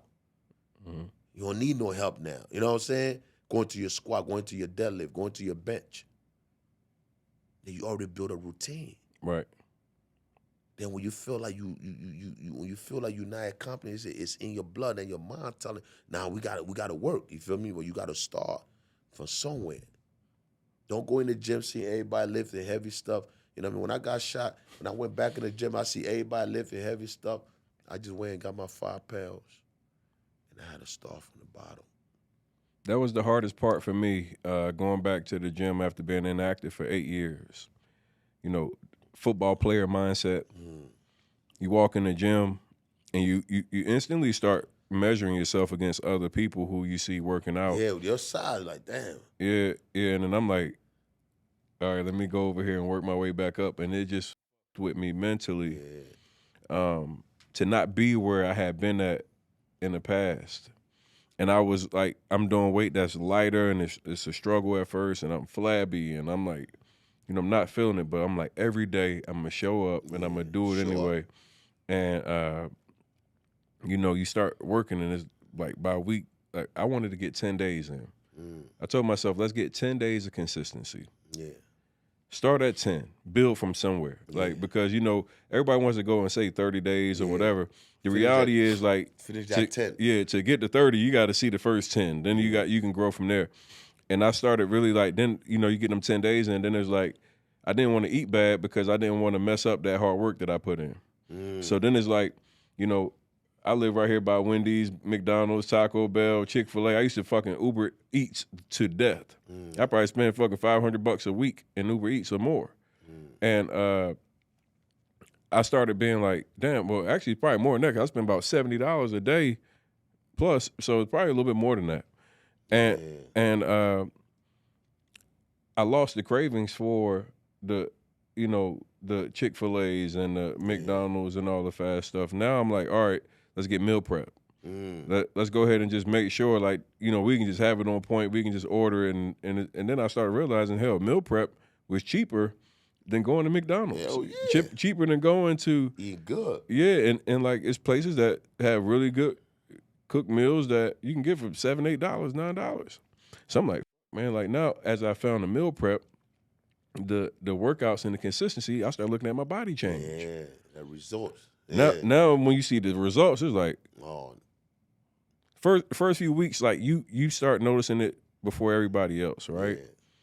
Now, like I'm walking out and like even like going through the building, people like, God damn, dog, like, Yeah, where you train at? yeah, what you been doing? Yeah. And that feeling is so refreshing, bro. It feels so fucking good. Like 9 weeks of consistency and committing 9 weeks. Oof. committing to like from going 8 years inactive, you know, play hoop, shoot every now and then, just some every now and then, but not really truly working out. To now going and locking in and committing to 2-a-days. We did 8+ weeks of 2-a-days, bro. No days missed. And I'm doing weight training, then boxing. And then I'm doing like cryo and all the other shit to make sure like I can show up for the next workout. So I'm like, I'm taking care of my body. And then now my girl starts rubbing on my chest and shit. Yeah. I'm like, yeah. Baby rubbing on my chest now. Yeah. I'm like, oh, this must be, you know, it's sitting a little different. And I realized, man, that even our women want to see the best version of us. Yeah. Like, they might accept you for where you are, but there's a better version of you that they would love to see. And like, just her simply rubbing on my chest, I realized, like, I'm like, she likes the growth and the improvement that I've gained, and it made me go even harder. Yeah. So now, like, even like seeing you in the gym and Andre and some of the guys that are at Boxr, it inspired me to show up like before I was ready. Sometimes you don't be ready mentally. Like, you know what you need to do, but mentally, like, you talk yourself out of like, yo, I'm gonna figure every excuse not to get my ass in this motherfucker, and then I actually get in here and it's worth it. And, you know, as you put in the consistent work and, you know, you build that confidence, because as a man, there's no better confidence than knowing you look good and if somebody play with you, you can fuck them up. Like, there's no better feeling than that. And I'm now like in that comfort zone of like, yo, I put in the work and now I'm staying consistent with the work. Like, now I want more. I want to continue to grow. So I encourage you guys, man, who are watching this, right? Obviously, you can see the results on this man. Like, he's been 14 years of consistency. You can see your result. 'Cause 9 weeks, that's a lot to see, man. I had a frame already. Like, like I played football, so I was like, you know, I had the frame, but it got flappy, bro. Like, my shit looked bad. Like, I looked in the mirror, had a gut, rolls, back rolls, chest looked like man boobs, and I remember even I used to be on $1 million worth of game, and I was with Gilly, and one day I took my shirt off. He's like, Tom got titties. Yeah. You know, like, little bird chest motherfucker want to say you got titties, right? And I'm like, man, you got the little 12-year-old body trying to talk about, me having titties. But at that same time, I did realize that it was a little uncomfortable that I wasn't in my peak physique. Yeah, being for where you used to be before. Yeah, you a ball player. A ball player, man. Just expect you to be in shape 24/7. Yeah. But the shit that we go through in life, the ups, the downs, the challenges, it is sometimes like get you where you fall off and you stop training and you stop taking care of yourself. You start eating bad. And, we use food and these things as coping mechanisms for the depression that we go through. The best feeling, man, is I had so much uncertainty around me, and I found myself when I went back to the gym. Like, even like recommitting back to doing my podcast and having special guests like you on here, man. It's so I appreciate you being here. Like, oh, bro, that's a blessing, man. We just met. We know what I mean? We make it happen quick. Like, yeah, but that's love right there, man. When I was hearing you talk about your journey, man, coming from Liberia, going to prison, your mother being there, the thoughts that you have as far as being a father and not letting your kids see weakness, like, these are the same exact things as a man I felt. Yeah. So I get it. And there's so many other men that get it. Yeah, get it, yeah. But we don't always act on what we know we need to do. We don't always show up for ourselves the way that we should. And like to hear somebody that says, hey man, I committed to 14 years of consistency. Most people see the finished product, but they don't see the work. I want to everybody, y'all want this glory, y'all want the lifestyle.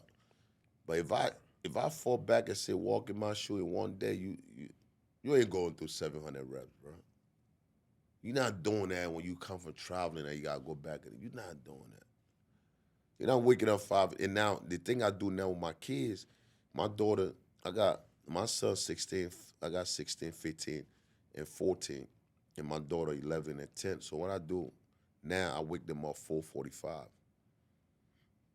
And that's why I got cold right now, because I just take them to the gym. I wake them up, like, yo, get up, get up. I want you to feel what I go through sometimes. You know what I'm saying? We got to go to the gym. My daughter now, they start getting, you know what I mean? The first week, they were like, now they can't wait to wake up 4 in the morning and go put that work. I said, if you putting work in 4, 5 in the morning, you go to school, you ahead of everybody. You playing football, you playing basketball. Anybody that ever stepped to you right in your mind, like, yo, you're not waking up 5 in the morning. I'm going to kill you. And that's why it feels different when I go to my son's basketball game or football game, and I'm screaming and I'm scaring the shit out of everybody. Yeah, they almost kicked me out. I told my son, kill him. The other kid, mom, like, oh my God, get him out of here. I said, remember 5 a.m. It's a different attachment. It's a different feeling. I said, 5 a.m. Know what we be doing? You think he was doing that? Nah, you went to bed late. You were playing football. He probably was playing video game. And he gonna guy you? Bruh, come on now. So I just get that mindset is waking up, they're grinding, that hunger. All right. AJ and Trey. You gotta get the fuck up. I get him up. You can get your ass up. See, you heard. Champ coming. Hey, look, I'm gonna send Champ in your room. Hey, yeah. Man, hey, kick down that door. Kick down the door, and I'm gonna give him Put the permission. lights I'm on. gonna give him permission. I'm gonna buy a new door so he can kick it down and then break it, and I'm gonna fix it so he can kick that down again. Get a cold water and waste it right on him. Get up. Get your butt up, man. I ain't want to hear it. You complain with double up. You complain with double up. All right. 10 years from now, hit me now, thank me later. Mm-hmm. That's it. Hit me. You hit me all you want. And then when the gym, because Monday the gym open at 6 and they got to be to school at 7. So what we'll get up at 5. That means we got to run a whole hour. So Sunday, if you ain't go to bed early, all right. But Monday, I'm going to be right there waking you at 5. Let's go run. Because I remember I had a transition from bodybuilding to boxing 19 weeks. I went from 260 pounds to 212. Bro, that was one of the most, I think the most I probably did on the track was 15.8 miles. 15.8 miles, you know what I'm saying? Who's your top 3 bodybuilders of all time that you studied? Oh, man, who I mean, my boy Phil Heath is good, man. Kai Grant, Kai is good too, you know what I mean? I do with Phil Heath, my boy that gave me the chance to, my boy Hakeem Williams, you know what I mean, and Arnold, you know what I'm saying? Kai's dedication, his physique is amazing, you know what I'm saying? When I first went in the gym, and the first picture I saw, when I saw Kai did some type of post like that, I'm like, yo, damn, how can, you know what I'm saying? Like, how can somebody hit? You know, because the crazy part, not supposed to be a bodybuilder. An old joker just walk to me and be like, yo, you got a nice physique. You want to do a show tomorrow? Like, man, what's wrong with you, man? You gonna ask a man you want to do a show. You know what I mean? Like, ain't nobody do bodybuilding show you the hood. Like, we go to the park, do our pull up, you know. And he like, yo, I got a gym outside. No, I got a gym upstairs. No disrespect, man. So I went upstairs. I started looking on the wall, and it's 2012, bro. And I ain't never knew nothing about bodybuilding, you know. You know what I'm saying? Arnold, we just seen a movie, but I never knew he was a bodybuilder. Because, bro, we was just stuck in the same place, bro. Your environment. On the block, rolling dice, drinking Hennessy, smoking cigarette, Black and Mild. Pop, you know what I'm saying? Every day. Looking soft, looking weak, looking sloppy. All we depend on is gun on our waist. Can't even chase an ice cream truck. Can't even get in a 30-minute fight with our opponent gun out. But that's the life we're living every day thinking it was normal. So when this old man told me about bodybuilding, I'm like, yo, what's wrong with you? Are you gay? What's wrong with you? He's like, nah, it's a sport. I said, a sport? What's wrong? You know what I'm saying? So when I went upstairs, I see my own brothers and African brothers that compete. I'm like, yo. And I asked somebody, I'm like, yo, what you think about me doing bodybuilding? Nah, don't do that, man. You know what I'm saying? That's too much work. Mm-hmm. I thought about it. I said, no, I want to work. I want a different part of life. I want to do something different. You know what I'm saying? So I went to the show. When I went to the show and I seen the people, I'm like, yo, I seen people outside, like women doing push-up with the resistant band. They got the cupcake, then the cupcake, like the rice cake. They got the broccolis, the asparagus. They got the salmon. They got all these healthy food. You know what I'm saying? They flat stomach, they crunching on the oil you down. You know what I'm saying? They flex the muscle. I'm like, yo, this is a whole different world. And on the old guy, like, yo, you go on stage next. So I try to go down there with my, now you gotta get the posing trucks. And I went out there, I don't know what I was doing, bro. But everybody was just yelling.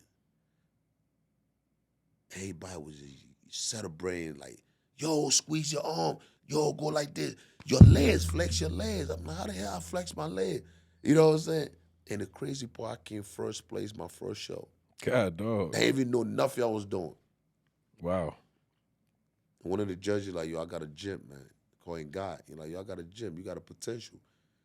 Come meet me at my gym. And I went to his gym, and I sat down. He gave me a workout. He said, yo, he wrote my workout down. No, I went, he said, bring a notebook. And I forgot the notebook. And I drove for an hour to the gym with no license. I just came home. I ain't had no paperwork. So they just let me on the street, no paperwork. I ain't got no ID, no nothing. So I was supposed to help them find my passport. So I couldn't even get no work. I couldn't get no job. And I'm driving. I'm like, oh, God, please, I need this second chance. You know what I'm saying? And I, you know what I mean, driving to the job, forgot the notebook. You're like, you know what? Go back home, come back next day when you're serious. So I brought the notebook the next day, and he wrote down the workout, one workout at a time. He said, you got to squat, a barbell squat, 100 reps. When you're done, you come to me. And when I got to 80, bro, everything in my body broke down. Like that 20 was a hell. So after I was done, when I got in the car, I had to make a decision. Like, this is what I want, or I could just go to the park and do a regular pull-up. This is a whole different life changing. I had to rebuild my mindset, my body, everything all over again from scratch. And I've been going for 4 years straight. I came in first place in 5 years. It took me 5 years before I came first place. 5 years. I keep going. I got 9 places the next time. All right, next year I'm going first place, 8th place. All right, 7, 6, 5, 4, 3, 2, then 1. That's amateur level. Then you go to the next level. That's when I got shot when I went to the next level. Now I kept on going again. Now I graduated from that level. Now I started to compete. I turned pro in 2019, I turned pro. 2019, July 6th, I turned pro. And when I turned pro, I won the whole show. Nice. The whole show. Overall. Everybody in my weight class, I whooped them, and I took overall. But I came too far for you. Ain't no first, but I want everything. And since then, I ain't never been on stage after that. You know what I mean? Because IG, I've been busy with IG, with booking everywhere, because bodybuilding is focused. Mm-hmm. Like, I got to stay focused on the next year. The next year is a $400,000 competition, which is in Vegas next year, Mr. Olympia. So you're a pro now. Now you got to compete and win a couple of pro shows. Then you get qualified for Mr. Olympia. Mm-hmm. So that's a whole different mindset. You know what I mean? So Right. that's the goal for next year. You know what I'm saying? To say, all right, IG, I've been good, I've been booking, but now I got to focus on what the fans want now, where I came from, where I started from. that grind, that hunger, you know what I'm saying? The hunger's still there, but just that dedication when I travel in my meals with me, you know what I'm saying? Right. Now I gotta go to find a meal prep out here, you know what I'm saying? Right. Everything gotta be done on time. If I train 5 a.m. back home, everywhere I go, I gotta be 5 a.m. I gotta have a gym schedule ready. I gotta got everything ready. Meals every 3 hours. Every 3 hours. Sleep, I gotta go to bed same times. You know what I'm saying? Everything gotta be structured Right. in order to become a champion. Mm-hmm. You know, me no halfway in. You know what I mean? Everybody eat whatever they want, that's cool. I'll be here. You know what I mean? So that's the next mindset. That's why I had to do a 15 weeks for myself first and just stay committed for 15 weeks and get my body back into training mindset, not workout. Right. You know what I'm saying? So when I get my mindset right now we go into the champion mindset. So we already developed that. What do you listen to when you train? I don't listen to nothing. Whatever I play, I already know what I'm doing. I already know what I've got to do. So what motivates you throughout the workout? Most people use like music or whatever as motivation. One people, I just wanna take picture with those who I whoop. You know what I'm saying? Their parents or their fans. You know what I mean? I just wanna whoop them. I just love to talk shit. I let them get on me Mm-hmm. because I like to talk. I'm like, man, you should have worked harder than me. What You know what I'm saying? So every setting my ball, like, all right. NDO Champ, what makes you what do you do for fun? Oh man, damn, what we doing for? Nah, we chill though. You know what I mean? We work hard, we chill, man. You know what I'm saying? We chill with the team. Like I like to celebrate when we win, you know what I'm saying? When we accomplish stuff, you know? Me and the team, the family, my kids, you know what I'm saying? They bug me out, my kids done bug me out, the family, you know. Like they know dad, you know what I mean, dad a cool dad. My boys didn't know, like, you know what I mean? Like we get shit done, we go to the club. You know what I mean? Like not club, we gotta get booked before we go. You know what I'm saying? I can just go, I gotta be hosting it. That's the only time. Yeah. Yeah. I just walk into a club, you know what I mean? Probably fight night and just chill, you know what I mean? Grab a little wine or something with the homies, you know what I mean? Cool out. But for fun, it's just workouts. Workout is fun. What man says workouts are for fun. For fun, you know what I mean? Training is different. Workout is we having fun. Like me, like what we're doing in the gym, Yeah. that's fun. Yeah. You know what I'm saying? Yeah. That's fun. You see, we laughing and joking. Right. You know what I mean? Give me your top 3 African artists. And I don't even follow nobody. Nobody? I ain't be. Man, you from Liberia, man. I know you got Liberia. Liberia right now, my man Bucky Raw. Shout out to Bucky Raw, man. You know what I mean? Shout out to my man Ponto. And shout out to MC Kara, man. You know what I mean? My brother Diesel. I see you doing your thing out there, man. Diesel doing your thing. And my boy Africa doing stuff for Atlanta, Africa. Shout out to you. And my boy Joey Costa, very positive music, laid back music. You know what I mean? Speak on positivity. You know, it's a lot of good artists coming out. You know what I mean? And the crazy part that I do a lot of shows for them. You know what I mean? Like I be so focused on my craft, and when I meet people that doing stuff, I'm be like, yo, where you been at? You know what I'm saying? right. Like where you you know what I'm saying? Like where you been at? Why you ain't reach out? You know what I mean? They'll collab or something. Cause like I got so many work in my head, I gotta get it out. So. Who's been your favorite person to meet since you blown up on the ground? Damn, I went crazy on it. My boy Hollywood here no put Kevin Hart on the joint, you know what I mean? He was bucking out. My dad and stepmom walking in. Oh yeah, what's up, Pop? I see you got your wit up, man. Don't meal turn into a workout. Hey, yeah. Pop got his wit up. You see it? I see it.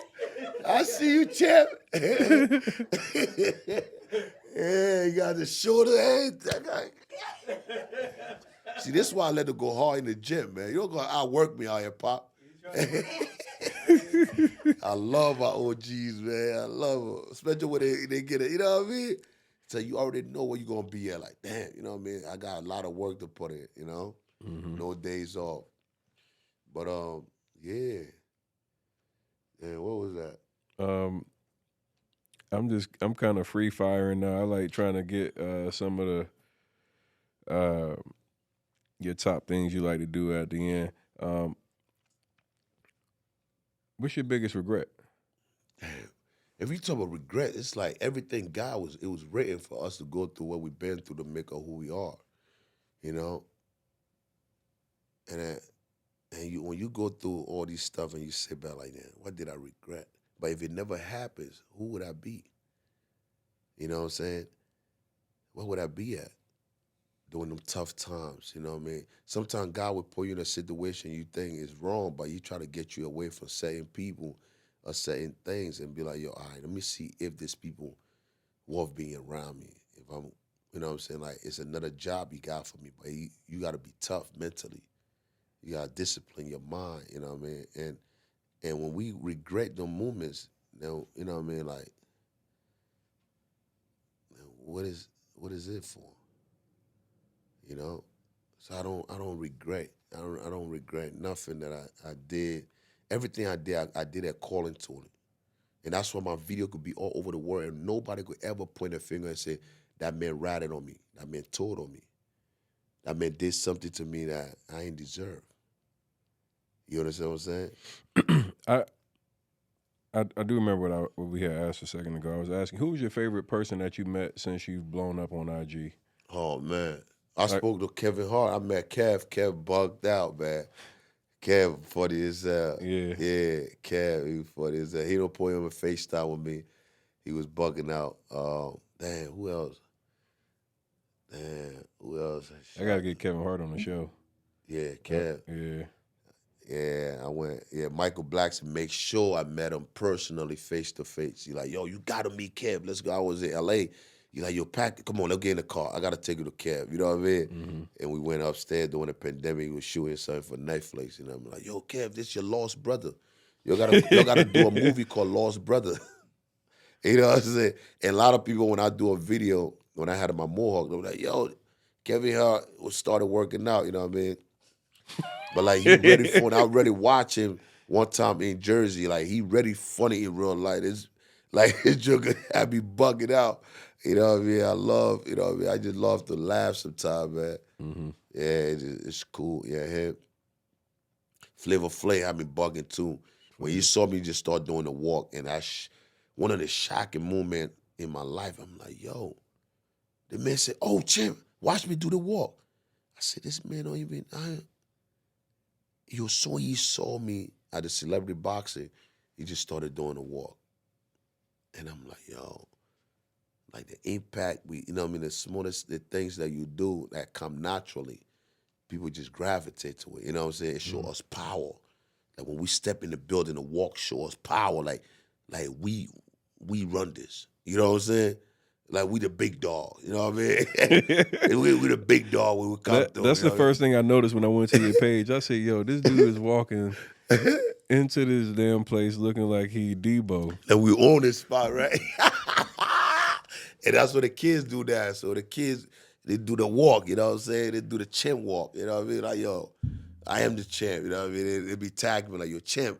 You know what I mean? All the parents send me the walk, the kids doing the walk. I'm like, yeah, when we leave Earth, we did it. You know what I'm saying? Like we did something. Like every day, even if I leave Earth today, I know I accomplished something. You know what I mean? Like, right. Yeah. Like God told you, give me a second chance. You know what I mean? Like it's amazing. It was really like your third or your fourth, but we'll let you say second again. Second, right? Yeah, that third, yo.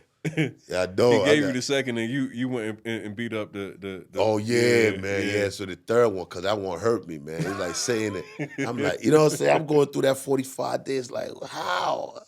I met back in. Like, damn. But I be telling the kids, man. I'm like, yo, go for it. Let me ask you this. Knowing what you know now, Yeah. You had spoke earlier about being a man, and you said that was your word, and you had to act on that because that was your word. Yeah. There's a lot of men that feel that way, that I got to go check a situation. I got to go handle that. Do you still feel like, Nah. you know, in these times, and I want you to address that more directly, Yeah. because I know like that's a major thing in our community where like we'll principle something out till we crash out. Yeah. Like we'll literally have like a principle that allow us to crash out. That almost made you crash out. Bro, it made me lose everything. Right. So let's talk about it just real quick, and I think that'll be a good stopping point. I think like sometimes the things that we create in our head, that thing that make us a man, a lot of time make us put our family in tougher position. Selfish. You know what I'm saying? Because there's so many ways we could handle situation. You know what I'm saying? Like you're back to the world, you know. You know what I'm saying? You know when you do this, what's gonna happen. Sometimes we don't miss, you don't miss fear with caution. Like you know it's you know what I'm saying, you know it's a consequences to this. You know, when you make this approach, when you do this, you know, based on what type of situation you're in, and try to prove to your ego. You know what I mean? That's why I tell people we got to discipline our egos now, so it can be a way ahead of us, so we understand. You know what I'm saying? What type of damage you're gonna cause other people down the line. You might be okay with it. You know what I mean?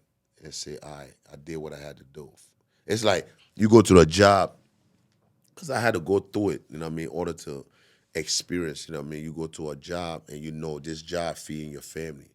And you know certain things that certain people do. It's like your head in a lion mouth and you try to just snatch it out until you just peg the lion. Like, yo, I got you. You know what I'm saying? After he take it out, then you just hooked off him. You know what I'm saying? You in certain situation, you want to spy style, you want to keep it real, you want to be cool. That, yo, you know what I mean? I'm going to do this. You know what I'm saying? At the end of the day, now you sit and you like, damn. Then you got to go 3-4 steps backwards. Because when I was transitioning into a whole different mindset, it was certain things that I would never tolerate, and I would let it slide and laugh at it. You know what I'm saying? Even just working at a gym, putting the weights back. You know what I'm saying? Cleaning up the bathroom. Somebody shit in the toilet, the shit overflow. And the manager, the owner will call me, hey, Champ, go clean the bathroom. Somebody just shit in the bathroom, boom, boom, boom. And go and grab the mop. I'm talking about somebody who was in the street making hundreds of thousands of dollars, Porsches, beam on cars, age of 23 years, living that life, and you got to come back where you taking instruction from somebody. You know what I'm saying? You putting the weights back, cleaning up the machine, you taking the mop bucket, mopping the toilet, and you see all the pretty girls walking. Oh, when you done, let us know. When you finish, ladies, just flush the bathroom. They got shit all over the place. And you smile, I got it. The back then, you'd have been a man, F this job, man. I'm like, clean nobody's shit. Are you stupid? Are you out of your day? You know what I'm saying? It could go left. But building that patience, building that attitude, going to that job knowing that one day this could be your gym. One day you're going to be in position. You know what I'm saying? Like you have a goal, just stick to it, but this is what you got to do now. You know what I mean? And going through that. And one day, while cleaning the bathroom, one of the instructors never show up for the boxing class. And they come and ask me, have you ever did a boxing class before? I'm like, hell yeah. I ain't know nothing about boxing. I just start creating combination in my head. And before you look, the kids didn't love me, and I started training the classroom. And one class turned to 3, 4, 5, 6, 7. Now I had a clean toilet no more. Now I'm doing classes. Now I'm taking the kids out of the gym to the neighborhood, to the park, to the beach, training, creating a whole nation for them. Build confidence. Kids that used to have their heads smashed in the toilet at school, people bullying them. Now they're building confidence. We're doing 30,000 punches. We're doing, you know what I mean, 1,000 burpees, 1,000 mountain climbers. Like we training mentally, we training. And they're building that confidence when they're walking down the street and they, you know what I'm saying? Like nobody gonna bully me no more because we put that work in. They believe in it. But look why it took me to get there. I could have just told that lady, man, F you, I'm not doing this shit. I wouldn't have had a chance to get to them kids. Mm-hmm. You know what I'm saying? Yep. So sometimes when we live by saying things, you just gotta look at a bigger picture and say, you know what? gonna let this slide. I'm gonna be a bigger man by this situation. You know what I'm saying? And let this be, because I know what type of, it's a domino effect. You know what I'm saying? And like, I'm responsible for so many kids right now that follow me. So the moment I react to anything, it hurt them. You know what I'm saying? Somebody could step on my toe right now, call me one time, and they're like, yo, boom, boom. And I know I have the strength, I have the skills, I have the knowledge. I'm intelligent enough to do something to them. You know what I'm saying? But do I do it? I'm like, nah, have a blessed day, brother. Because them kids going to get infected. Because now they waking up in the morning, they don't going to see Champ no more. They ain't going to see a motivation video. They ain't going to see this. That's something that I realized too. As I was building my following, you become more accountable to even a complete stranger. Yeah. You don't want to let people down. You want to make sure like you're available, and so many people that become inspired by your story, by your message, that it's almost like a way of a second piece of accountability. That's something that's been real big for me, man. I'm like, it's times where I'm like, I'm ready to just kind of. Yeah. Oh, and Yeah. You can't even live. You can't even walk down. I can't. Even if I want to eat a piece of myself, I gotta look left and right. I'm like, dang, can I get a I'm gonna slice? smack it out your Smack hand. it right in my head. I'm like, damn. Next, no more pizza for like, yo, bro, you work hard, you deserve. Like, a kid saw me with a pizza, you feel you could eat it. You know what I'm saying? That's his mindset. So you Champ did it. You got to sneak order your pizza and huh? Man, I gotta be my daughter say, Daddy, you eat that pizza. I said, listen, you could do whatever you do, I'm eating this slice. I'm putting the work in, man. I ain't telling that. I said, listen, you gotta put the work in. You know what I'm saying? But that's the fun part about it. Let me tell you the fucked up people shit about my staff. I got these two assholes right here next to me. Yeah. I love these guys. I spend every day with them, right? Yeah. But I'm on my strict diet, and guess what they doing? They ordering Philly cheese steaks with extra cheese. Listen, whatever you do, don't got nothing to do with us. Man, what they they grimy. French fries, all that Everything shit. that you used to like. Yeah, everything I like. They saying that they rubbing it right in your face. I'm like, well, ain't this a bitch? And I'm buying the meal. I'm paying for it. Like, what you just ordered? I'm like, so y'all sitting here watching me ordering chicken breast and broccoli, and y'all in here ordering this shit, man. You had 8 years to enjoy yourself. Now, yeah, I'm back. It's over. Yeah, I'm back. I went in the grind mode, so I'm locked in, and it's bro, been you good. locked in, man. That's love it, bro. 9 weeks. You know what I'm saying? That's good, bro. It feels so good, that too. Mindset, man. You know what I'm saying? It feel good. It's like, you know what I mean? People around you, you know what I'm saying? That energy, like, now you want to make people do it, you know? When you start, like, you ain't going to force people. When you doing certain things, you ain't going to just let people just, all right, you know what I mean? Value on my journey, you know what I'm saying? I'm not going to tell you, don't eat that shit around me. I'm going to tell you, you know what I'm saying? I love you guys, but eventually you're going to see me start looking great, and you're going to be like, you know what? All right, we see the results, man. We coming with you. That's been the cool part is like, as I post my stories, and we've documented the entire process. So we're going to actually start releasing on YouTube man. The days, like so you can see what I was saying, what I was thinking, how I was feeling, like what my body looked like. That's the best thing, man. Because I think it's important for people to see the journey. That's the only way they're gonna believe it. Yeah, like to actually show up. Everybody's thinking, you live in Miami and all these places now. They want to go see the doctor. They want to go take the short route, the easy route. But my dad always talks about, you can take the stairs or the elevator, right? But that process and just like process going through that steps, appreciation of the process, man. Slip and fall, to get back up. I didn't realize how therapeutic the training would be just for like my mental and all the things that I had like as far as adversity around me.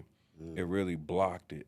It gave me like almost a safe haven. I go inside the gym and I'm working out, and all these things that have been pressing and bothering me kind of just got pushed away, and then I just found like the clarity, and it puts me in this place now where we've been executing, man. I went from having to reach out to people to get bookings on a podcast to I got people hit me up like, "Oh, you gonna be here, bro? You gotta get me on your show." I mean, like I got Hall of Famers and like all the like feeling the exact same thing that you're feeling with growth is like now the people that you looked up and respected are now a part of your circle. So I just got a lot of respect for you, man. Appreciate you taking time, man. You just sat down with us for 2 hours. Man, you know me, man. Dog, listen, y'all, we literally was in the gym today and I was about to beat his ass until I realized that he really was kind of like, he was ready to fight. No, I'm just playing. I walked in the gym today and he was working with my trainer, the faith fighter, Jason. Yeah, faith fighter. Jason is good dude. I love Jason, man. And Jason was like, "Yeah, you guys going to spar today." And everybody's trying to get me to spar now since I've been in the gym now. You been in the gym. But that was funny as shit, man. And I just appreciate you being kind enough to give me your time today, man. You got a lot of stuff you can be doing. And your message is going to be like something I know what it does already. It motivates and inspires other people. 14 years of consistency turns into hundreds of thousands of followers and millions of views. You got probably billions of views. I just gave 300,000 subscribers on YouTube in 1 week. Wow. Right now, my YouTube is like 938K. Wow. And I had a video that I posted 2 weeks ago. It got like 50 million views. Sheesh. You know what I'm saying? How much money do you make on YouTube? Nah, and the crazy part, it's not, it's like the way it was structured. Like YouTube get you paid by the words the search words, like we're already in Google, you know what I'm saying? Like how to, when to, all these words that people could search when they want, and then your video pop up. But with all my video, everything is created by me, my words. You know what I'm saying? Everything is created about stop looking soft, stop looking weak, stop looking sloppy.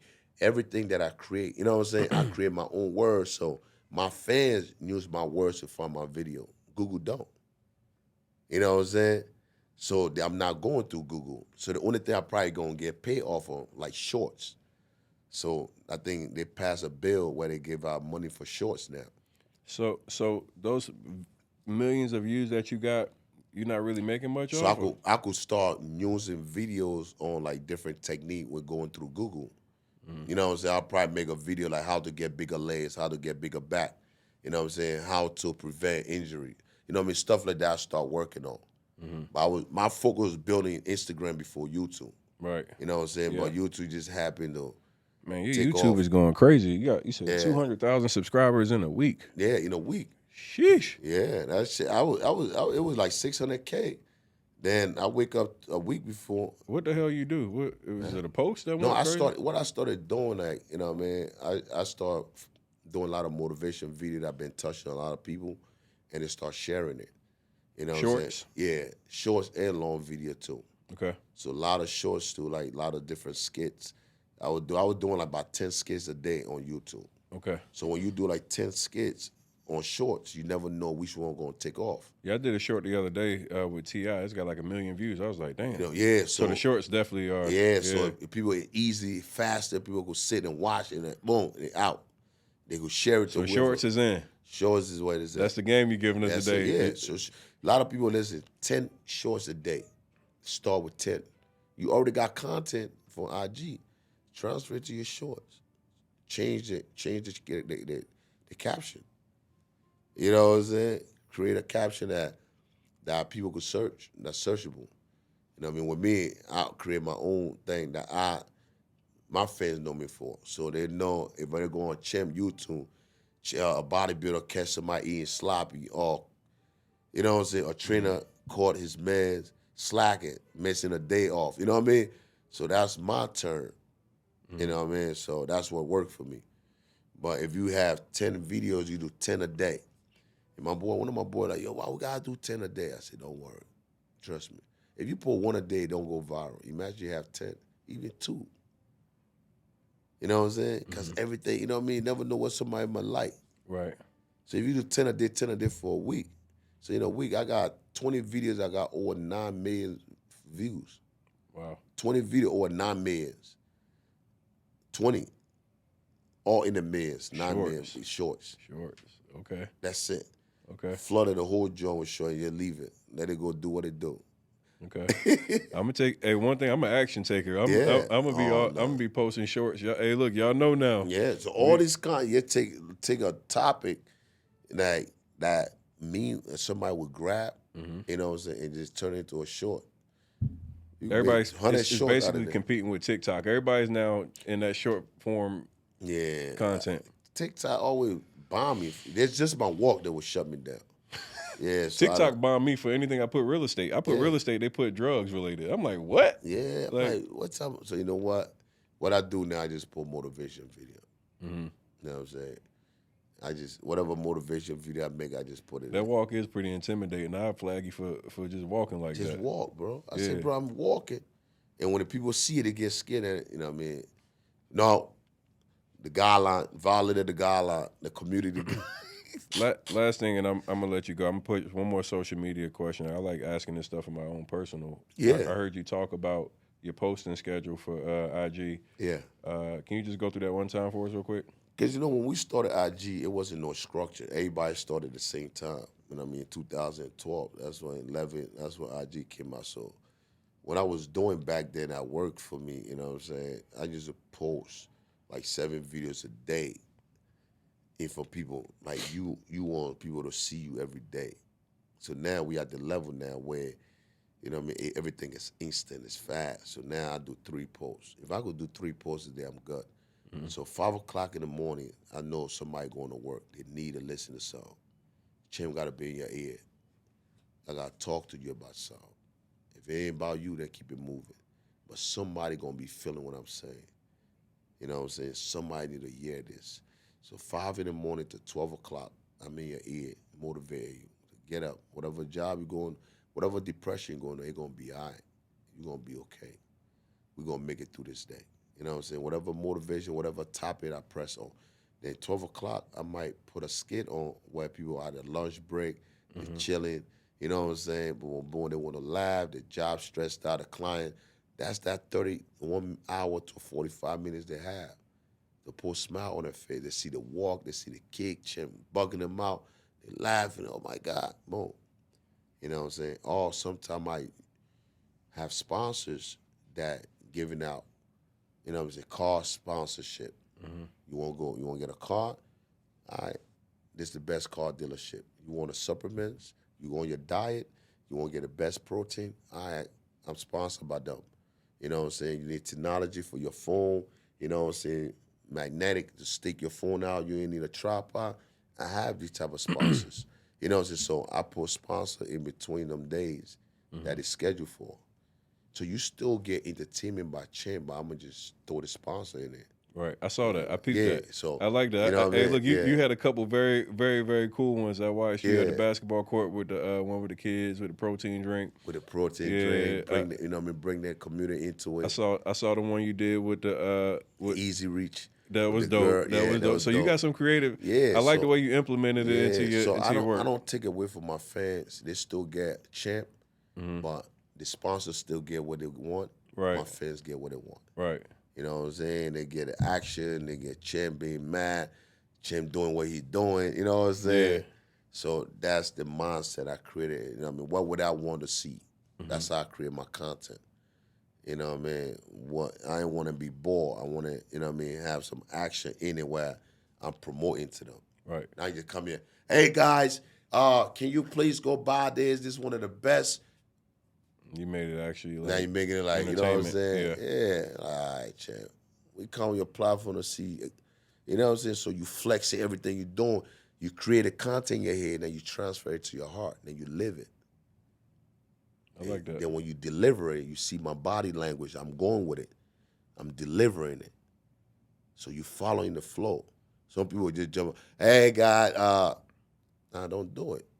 That's a bet. So I got one for you too. So for all my subscribers right now, I got a $10,000 giveaway. We're gonna subscriber challenge. All you gotta do is subscribe, comment under the video. Wow. That's and dope. and $10,000. Yeah, and I'm gonna pick people from the comment section Wow, that's that dope. all they did was comment. Hey, I subscribed, I commented. and we're gonna go through and we're gonna show love to the people who are coming in. So we're bringing on these amazing guests. Yeah. And I want to be able to highlight you guys.